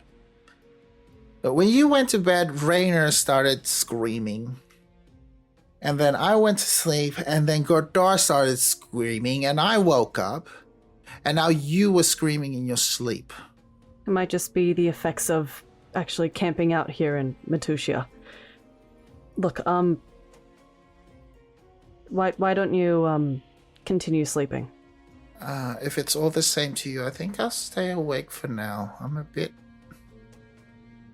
worried. Okay. Do you know how much time has passed? At least. Maybe another 2 hours and it will be, well, you air quotes, daybreak. Sky is still grey. Hard to tell if it's day or night, but maybe you should just go back to sleep and I'll just wake you guys in a few hours when we're ready to go. Yeah, that's no, actually I'd rather just stay awake. Oh, okay. You see Gimbal just sit back down at the campfire once more and then tries his best to keep watch. A few hours pass. Gordar, Raynor, you wake yourselves to, well, wouldn't say super restful evening, but a rest nonetheless. And if you do need to take that long rest, go ahead and do that now. Ah, jeez. Well, we didn't die during the night, that's good. Indeed, we did not. Nope. Gimbal looks kind of nervous, kind of scared, which is unusual. What's wrong with you? Nothing? As he kind of, it's obvious that he's trying to create distance from the most of you. Ah, jeez. Okay, well, I'll get it out. My father contacted me last night through the fire. Okay, he used some kind of magic. He tried to talk to me, he said that he needed help, but he didn't tell me where, and he said it was very broken. The magic must be not very strong. Something interfered with it. That's why he's acting weird, because I woke him up, because I saw my father, and... Huh. There, it's out of the way. Get over it, Gimbal. He has his hands behind his back as he's just sort of swaying back and forth, kind of slowly backing away. Did you see something too, Gimbal? You... nothing. We should get moving. Gimbal, what's going on with you? Sure. Nothing. Everything's okay. As you see him try to pack his bag as swiftly as he can. Can I do insight? Yeah, sure. Can I also do insight? Yeah, if you'd like to make an insight check, go ahead. Who's making an insight check, and what did you get? I am not. Annie's making an insight check, and she got a natural 20 for a 21. Oh, very good. Holy shit. The Okay. dice What? curse is over, boys! 3 in one That's session? 3 in one session. See, that's all you need to do. Just become just- young. Yeah. Yeah, just be young. deal with the Become devil. I young. think it's Just be young. What did you get, Raynor? 9. 9. Just be young, Raynor. That's all it needs to. It's a curse of the oldest. Because isn't Raynor the eldest? God. The oldest? Yeah, technically, yeah. Unk. Yeah. You are too tired to read much into Gimbal. You know he has his quirks, and you think that it's just another one of his quirks. Annie, you've been around Gimbal for quite a bit. You've spent some time with him, and his behavior is unusual. He is afraid. Not just of Gordar, but he seems to be afraid of the 3 of you. There is a noticeable distance, for you anyway, a noticeable distance that he's keeping from the 3 of you. Annie looks back between Gimbal and, the rest of the group. Is there anything different about any of us? Like in appearance or in voice, anything? No. Everything seems to be stock normal. You do feel your arm. You do feel your nub arm. The nub. It is in a Yeah, the nub is, you've known that it has slightly grown because the position on where it was the hand position last night is now lower in the arm. So you know it's grown a bit. But other than that, there is no noticeable difference on the three of you. Gimbal, if we scared you last night, then... Look, I'm sorry, at least, but... Look, we're fine, for the most part. You don't need to be so terrified. I'm not scared. And he's clearly lying. He was lying everything since you guys woke up. Rainer is gonna do something really mean. No. Yeah, he's gonna stretch, and then he's gonna kind of sit up and go like, "Now, what did you see that changed between yesterday and today? We've always been criminals, so what has changed? Why shouldn't you have feared us before? Nothing. What did you see? changed. Gimbal. I didn't see anything. What did you know I don't know anything. Gimbal, do you trust yourselves to be around us? How close are you to him? He's like in his face. Oh. Gimbal pisses himself. Not only that, but he legs it. He legs it. Gimbal! No! He's legging it. God damn it. Gimbal! Annie gets out from her bedroll and starts chasing Gimbal. Okay. A chase indeed. What? I'm gonna cast slow. Good idea! Okay, so could you just tell me how that works for me, please? Sure. So I alter time up to 6 creatures of my choice. They must succeed on a wisdom saving throw or be affected by it. Their speed is half, they take 2 penalty at AC and dexterity saving throws, and can take reactions. Okay. Go ahead. What's the DC? I think my DC is 15. And how does the spell look like when you cast it? So you see Gimbal just like you are in his face. You see him immediately drop his pack and he turns and he begins to leg it towards the woods. And how does this spell look like? So Rainer's face goes hollow for a moment.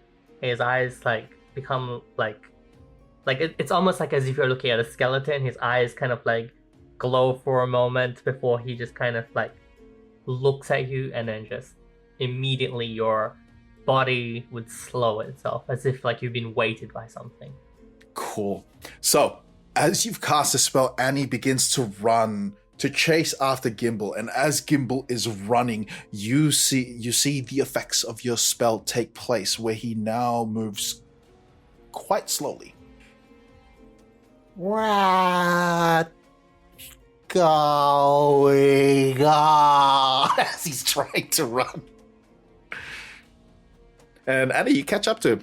Damn it, Gimbal! What are you running from? Despite being very slow, in slow-mo, you can feel as you grab him, he is freaking out.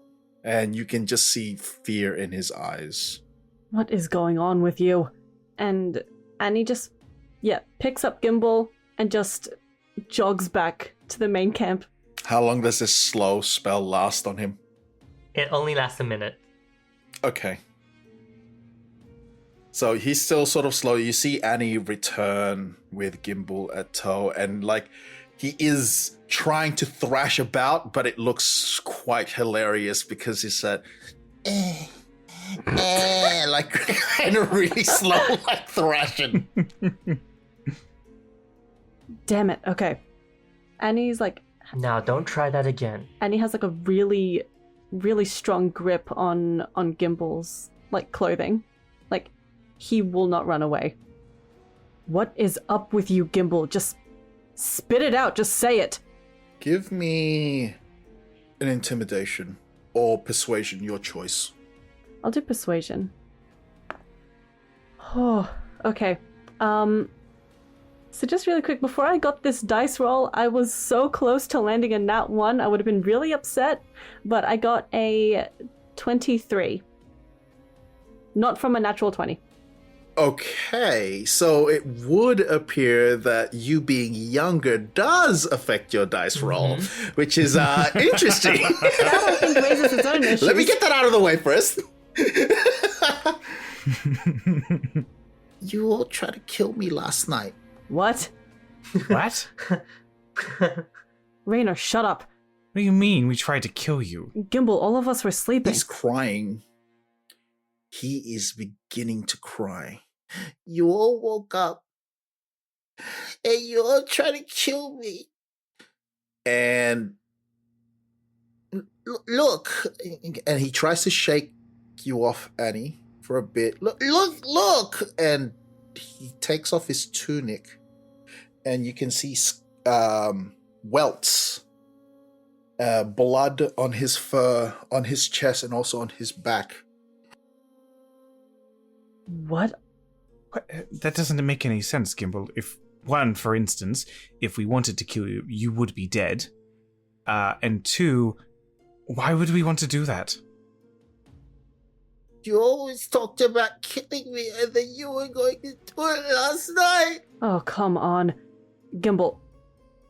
Gimbal, use your critical thinking for 1 second. And then you stopped. And then you just went all back to sleep. Gimbal, I'm... Gordon's gonna look down at his hands. Is there any kind of sign that there's been punching or impact? Like, you know how like you scrape your knuckles and stuff? You have blood on you, on your white tunic. What? This doesn't make any sense. You see some blood marks also on Raynor and also Annie. It's not like super obvious because he's not dead, but there are some, bits of blood here and there. Yeah. No, Gimbal, I'm sure you just had, like, a nightmare or something. We don't have any reason to kill you Annie. right now. We need you. Annie. Gordon's gonna, like, pick up part of his robe and, like, show the blood. That wasn't there when I went to sleep last night. What is that? What? I had a rough night too. What? It's blood? Wait. So, Just let me go. Okay. Take 1 second. If we wanted to kill you, we would have continued right now. Okay? We don't want in to fact, kill we're you. trying to make sure okay? that you're okay. This is a trick. You're trying to trick me like last night. Raynor is... Gimbal, did we try to attack you after I woke up or before that? It was before. I didn't want to say anything because I was so scared. Raynor is going to sit with his legs crossed, and then he's just going to put his hands out. He's going to take out his daggers and drop them on the floor. Look. One of them's covered in blood. Look. Can you please let go of him? You're not going to run, are you? Look, I'm unarmed. I'm not going to use any spells. Do you want to just listen?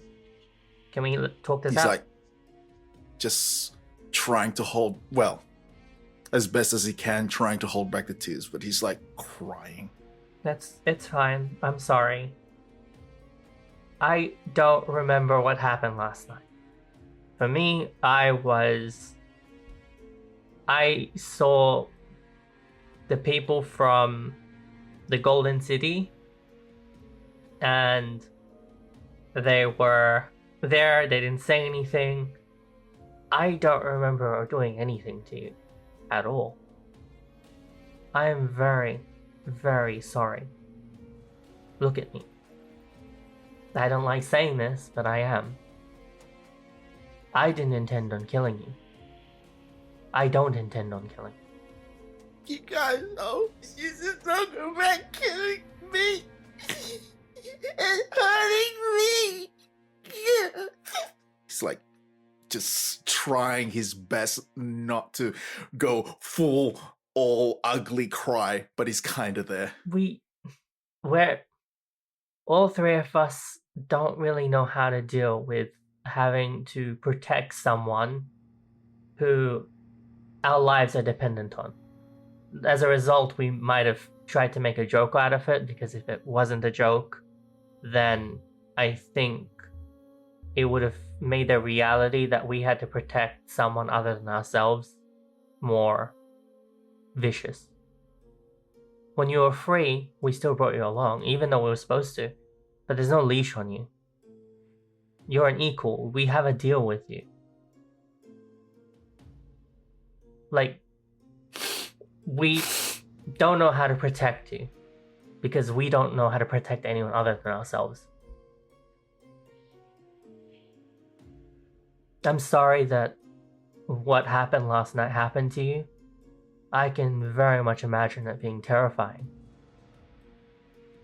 And if you wouldn't mind, he's going to use healing word on Gimbal. He flinches, and anytime you try to get closer, he kind of backs away.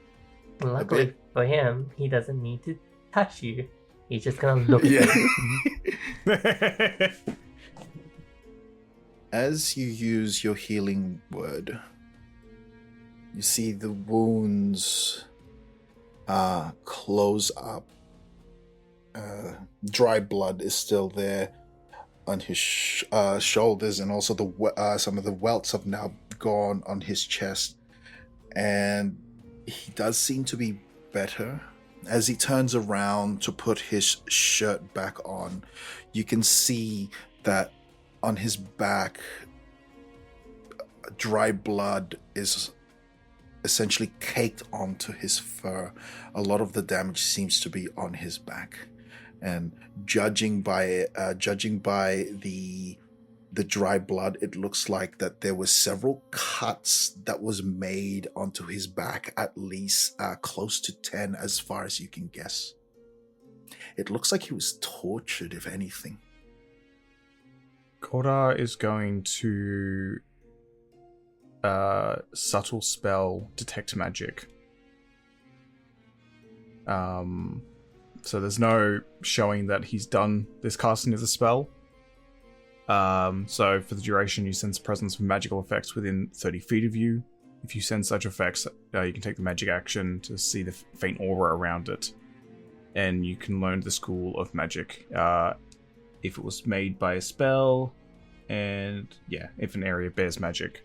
It's blocked by 1 foot of stone, dirt, or wood, or metal, or various other ingredients. Do I detect anything like enchantment or that kind of magic around? No. I mean, you've learned to sort of like tune out the noisy magic that is around, but you try to focus upon Gimbal just to see if there's anything that is out of place. And apart from the magical sickness, you see Rainer's restorative spell that has been placed upon him. You can see it. There's that light glow on each of the wounds, and now that you can see it, you can count 10 slashes on his back, but nothing else. It seems that this was all natural. Okay, because it's a 30-foot emanation from me. Who, like, when I look at the others, is there any kind of enchantment magic upon them? Not enchantment, no. Nothing that seems to be out of place. Let me think. You thinking? Well, I'm saying it's specifically enchantment just because of mind possession, but it could be anything. I don't know. Give me one moment to just quickly look at something. Huh? Uh-oh. What have I done? What have I found? That's a great sign. That was a really good gulp. That was. Ruh-roh. Raggy? Reggie, where are my resticles? We're in danger. Wrong time for a joke, I'm sorry. We're just trying to lighten the mood. So, not exactly enchantment that you do see upon the three of you. Think of it being touched by the divine, but the opposite of that. Huh? That's the best. Huh? You like fiendish? So I suppose so. It's almost very hateful. There's a lot of anger tied to it. I think from now on, we should, when we take rest, instead of one person staying up, it should be a team of 2 and 2 who will get some rest and who stay up. I agree with that. That's why we can hold each other accountable, because whatever is happening in this area is probably going to continue happening. Those that are sleeping, this is going to be horrible, but it might be best if we tie their hands just while you're sleeping. I agree. And seeing as... And she looks at Gimbal. Seeing as we don't want to hurt you, the next time we do rest for the night, I can set an alarm on your bedroll, so that if any one of us do get closer to you, at least it'll make an audible sound. And then maybe whatever is happening to us, we can just wake up from it and not do anything. Okay. I'm sorry. Why are you sorry? You have nothing to apologize for. I'm sorry. Are you just deaf? I just said you have nothing to be sorry for. He's just apologizing for what's the word I'm looking for here? Profusely? That's the one. Thank you. He is apologizing. He does not say anything else for the rest of the morning. As we start to head off, I'm going to be casting message, pointing at, it's a cantrip. I can point towards a creature within range and whisper a message. Only the target hears the message and can reply with a whisper that only I can hear. I'm going to cast the message cantrip as much as possible to tell both Raynor and Annie about what I had picked up with the lingering anger magic. That is, seems to be lingering on the 3 of us. I thought you were about to say that we require anger management. I mean, yeah, probably. We might need good I therapy. nearly did. Group therapy for this session. Whether or not you guys reply or not, that's up to you. I think Raina would reply. Yeah, I think Annie would as well. Get the fuck out of my head. Yeah, get the fuck out. What do you think this is? It's like, no. Rainer's like, is this tied to... And then he kind of just shows you the necklace, kind of just showing. I honestly don't think so. It's not a celestial godlike magic. It seems a bit darker, and it wasn't affecting Gimbal. He's been around us just as long as you've had that. And it's affecting me, and I haven't made a deal with anyone. Maybe... Have you... No, Gimbal... He obviously can't hear your thoughts because it's not back and forth, is it? I'm casting okay. message every single time to reply to you. Yeah. It's a cantrip. Like, yeah. The 3 of... And this is only a one-way radio. I got to do the same thing with Annie in a second. The 3 of us have killed someone. Has he killed anyone? Has Godar killed someone? I mean, killed things. I don't think so. He's killed things. Yeah. I don't think so, but I haven't killed anyone either. I've killed monsters and undead, but they were already dead.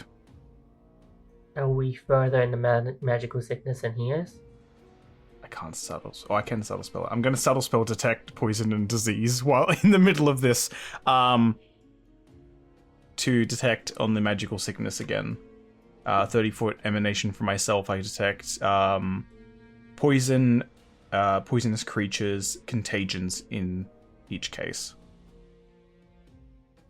Okay, so when you last recall, your sickness is very much close to Gimbal's. But now it's even more so compared to his. His one isn't so much. It's still close to what it was before. Rainer's has increased maybe about, let me just take a look here. His one has increased quite a bit, closer to what Annie's was.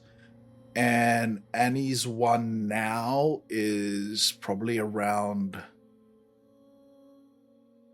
75, roughly, Oh boy. compared to the funny number 69. That's the only reason why I currently remember her. It does seem that we are higher in the magical sickness than he is, so potentially that could be the case. We're also entering an area which we haven't been before, so it could be that as well. I don't know. Could be math. But then Annie would have the worst effects. If anything, it seems that either you or I had the worst effect, given the lashes on Gimble's back. I don't know. I really don't. We need a holy person. We need someone to deal with this dark bullshit. Annie responds back to Godard's initial message. Do you think that this place, wherever we are, it enhances our emotions and maybe feeds off of it? I mean, considering that we joked around about Gimble, dying for so long. That is a strong theory. I mean, I've never actually wanted him to die. I didn't like him. But I didn't want to actually kill him. Get away from him, yes. Neither did I. Potentially. Whatever this magic is, it is dark, and it is just on us three at the moment. Godard, was there anything about Rainer's goddess that may have influenced this? I just finished talking to Rainer before you. It maybe, but Gimble was with us when we did all that god stuff. It didn't seem godlike. If anything, it seemed darker in nature. But I don't think I tried to detect the magic of that being, and whether or not that is a good or evil being of sorts. I don't know about my guy either. I never got a name, although I did dream about him last night. Do I have any sort of markings on my neck? Like, could you just try and subtly, as we're having this this whispered conversation between us. God, I was going to try and lean up and try and peek a little bit without trying to raise too much suspicion from Gimble. He is walking at least maybe about 5 to 10 feet behind you guys. He's clearly following, but he's also trying to keep distance as much as he can without raising your ire, if you will. Because of that, I will say, whatever it was, you're just detecting the same thing previously, like that particular aura. They're not divine. I was trying to see if there was any markings, not so much magic coming from it, as if there was a new tattoo or something that marks her. None of that. No markings whatsoever. I don't see any new tattoos or markings of the sorts. So not likely any interference from the great beyond that we know of. Who knows how any of that works? We'll have to be a bit more careful tonight. Ah, yes. I think we need a cleric.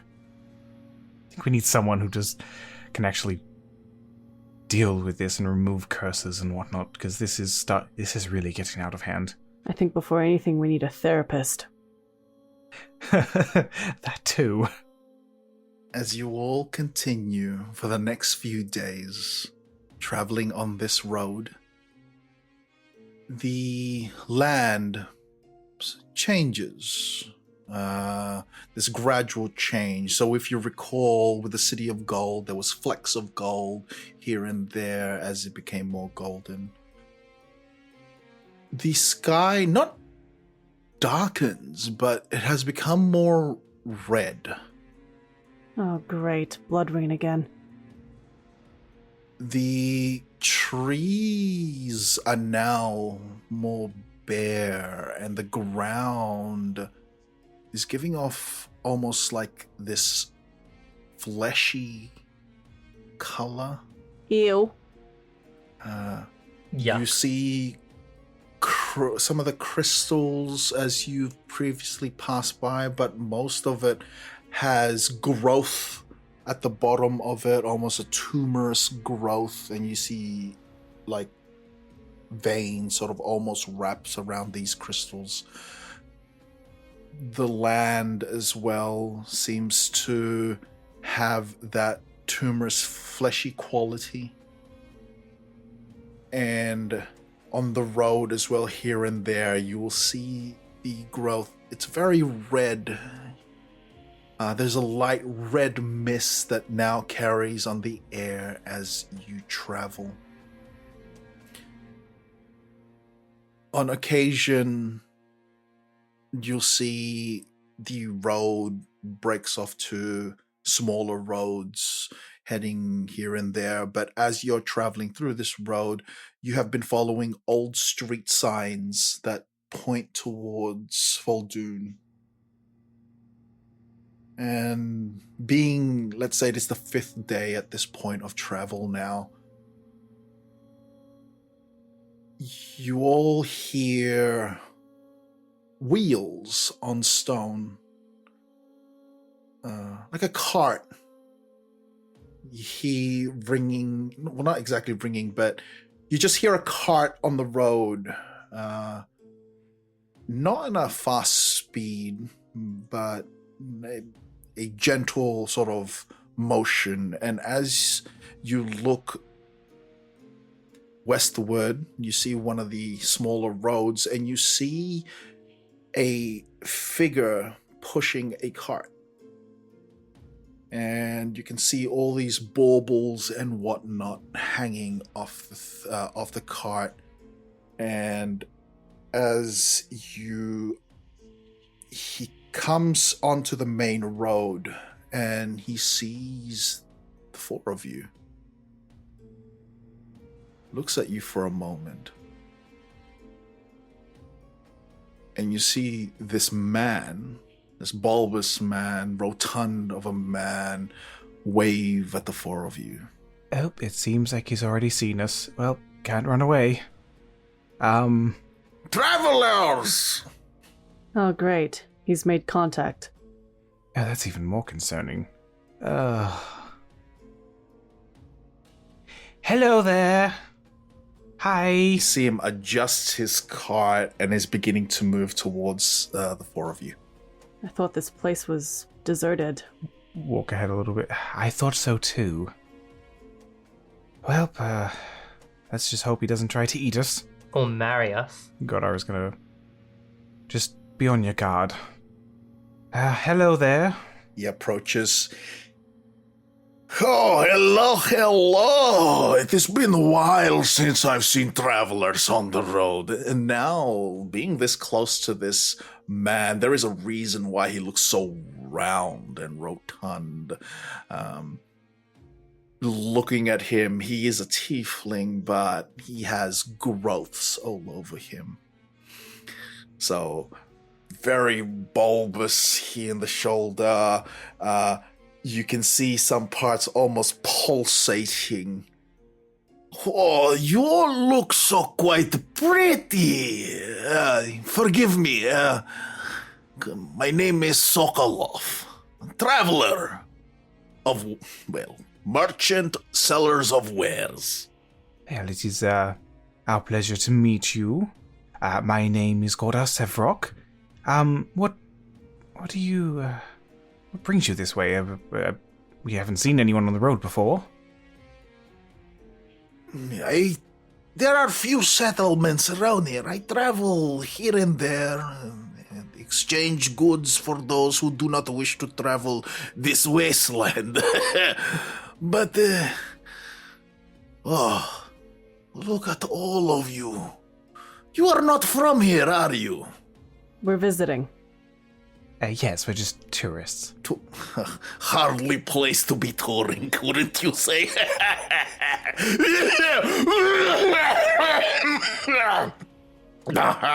Gotta like goes to speak and it's just like head goes back, eyes wide, just like oh. All the girls are just like cuddling along his neck. Well, we've heard it was beautiful out here at this time of the year. Of course you did. You are Antillians, yes? Oh, was it that obvious? Something of the sort. It's almost as he looks at you, Annie. No. Anyway, where are you folks going to be touring? That is a great question. We heard that there's a town nearby here. We're just looking for some place to stay for the next couple of days. You mean Jakar? It is not too far from here, from where I just come from. Perhaps it is an unsavory road. You wish to have companion, maybe? And she looks to the rest of the group. Oh, didn't you just say you came from there? I did, but it's someone who is out of town. It'd probably be prudent to be traveling with someone who knows the road far more better than you. Gordo looks over at Reno and the crew. Rainer's just looking at his cart, like, what has he got? You can see it's closed up, essentially, right? But it has, like, wind chimes are hanging off the front of it and also at the back. And on the side of it where it's written Great Sokolov's wares. Do you mind if I take a look at what you got? Of course. You can certainly take a look. Get me a moment. And you see him almost like waddle to the back of his cart.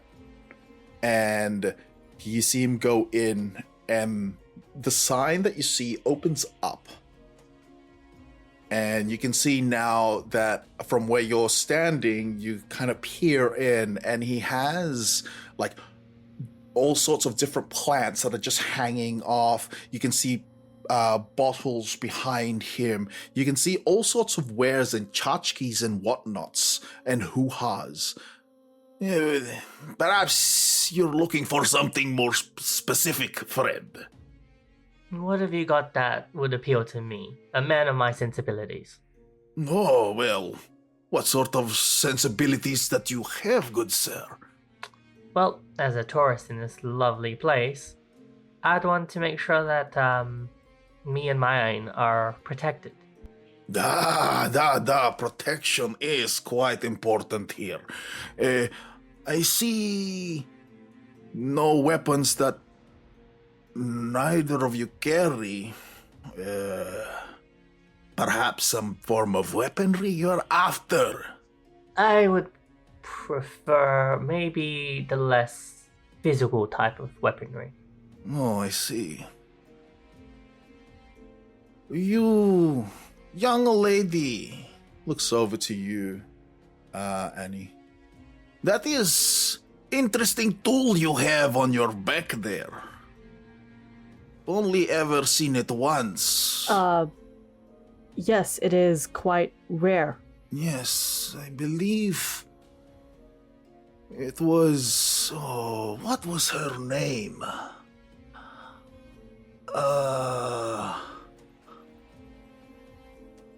Flint Fingers.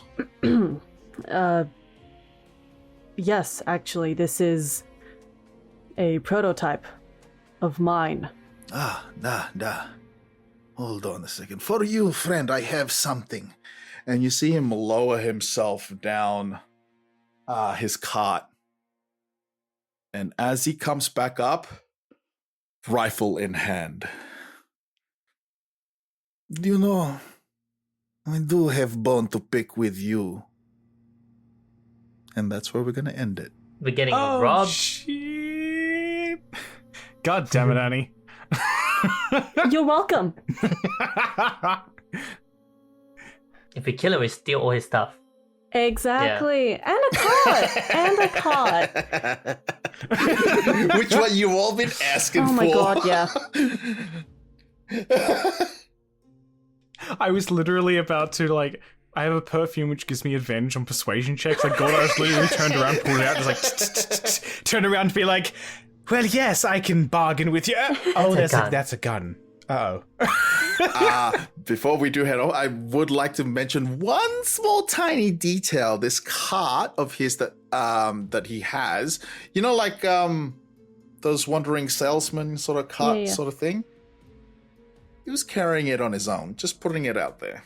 Is this like the guy from Resident Evil? I was thinking that exact same one. Oh, Yes! the fat guy! Oh, That's the vibe I was getting. I've only just met him. I haven't finished the game, but yeah, similar to that. Oh, what was his name? The Prince. That's like the vibe I was getting. I never actually really. I've only seen clips from that game, but yeah. Anyway. Okay. Because we are short on time, I don't think we'll have table talk today. So we won't have table, but we will say our goodbyes. All right. So everybody, just say goodbyes.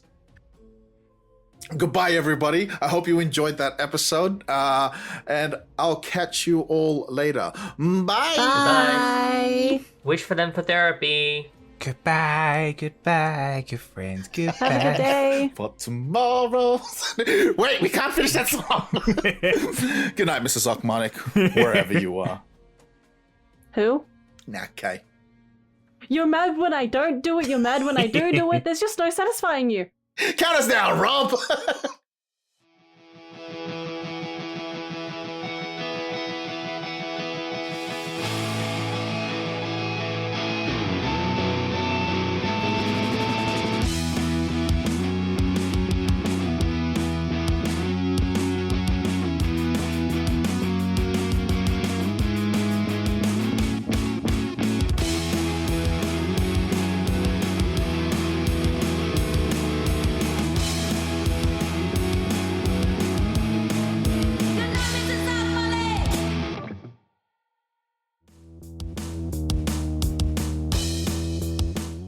What about you, Gimbal? What would your favorite TV show be? Real Housewives of Atlanta.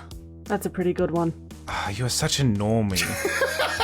And with that, we'll jump into the recap. I was gonna say basic bitch, but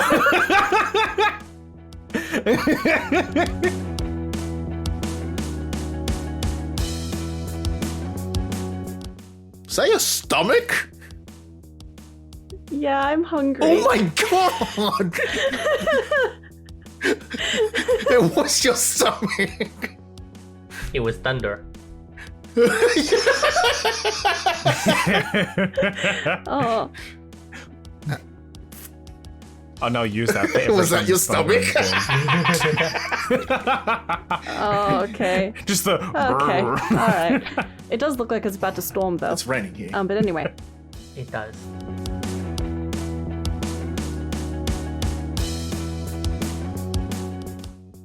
Unbeknownst to herself, a quick conversation in the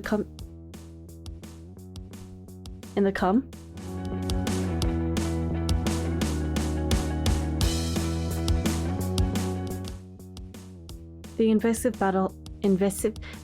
battle had ceased, but the damage was done. Godard and Rainer remained in the town square to assist with the headcount and medical duties implemented by Chad Salad. It went from Scottish to Arnold Schwarzenegger. What the fuck?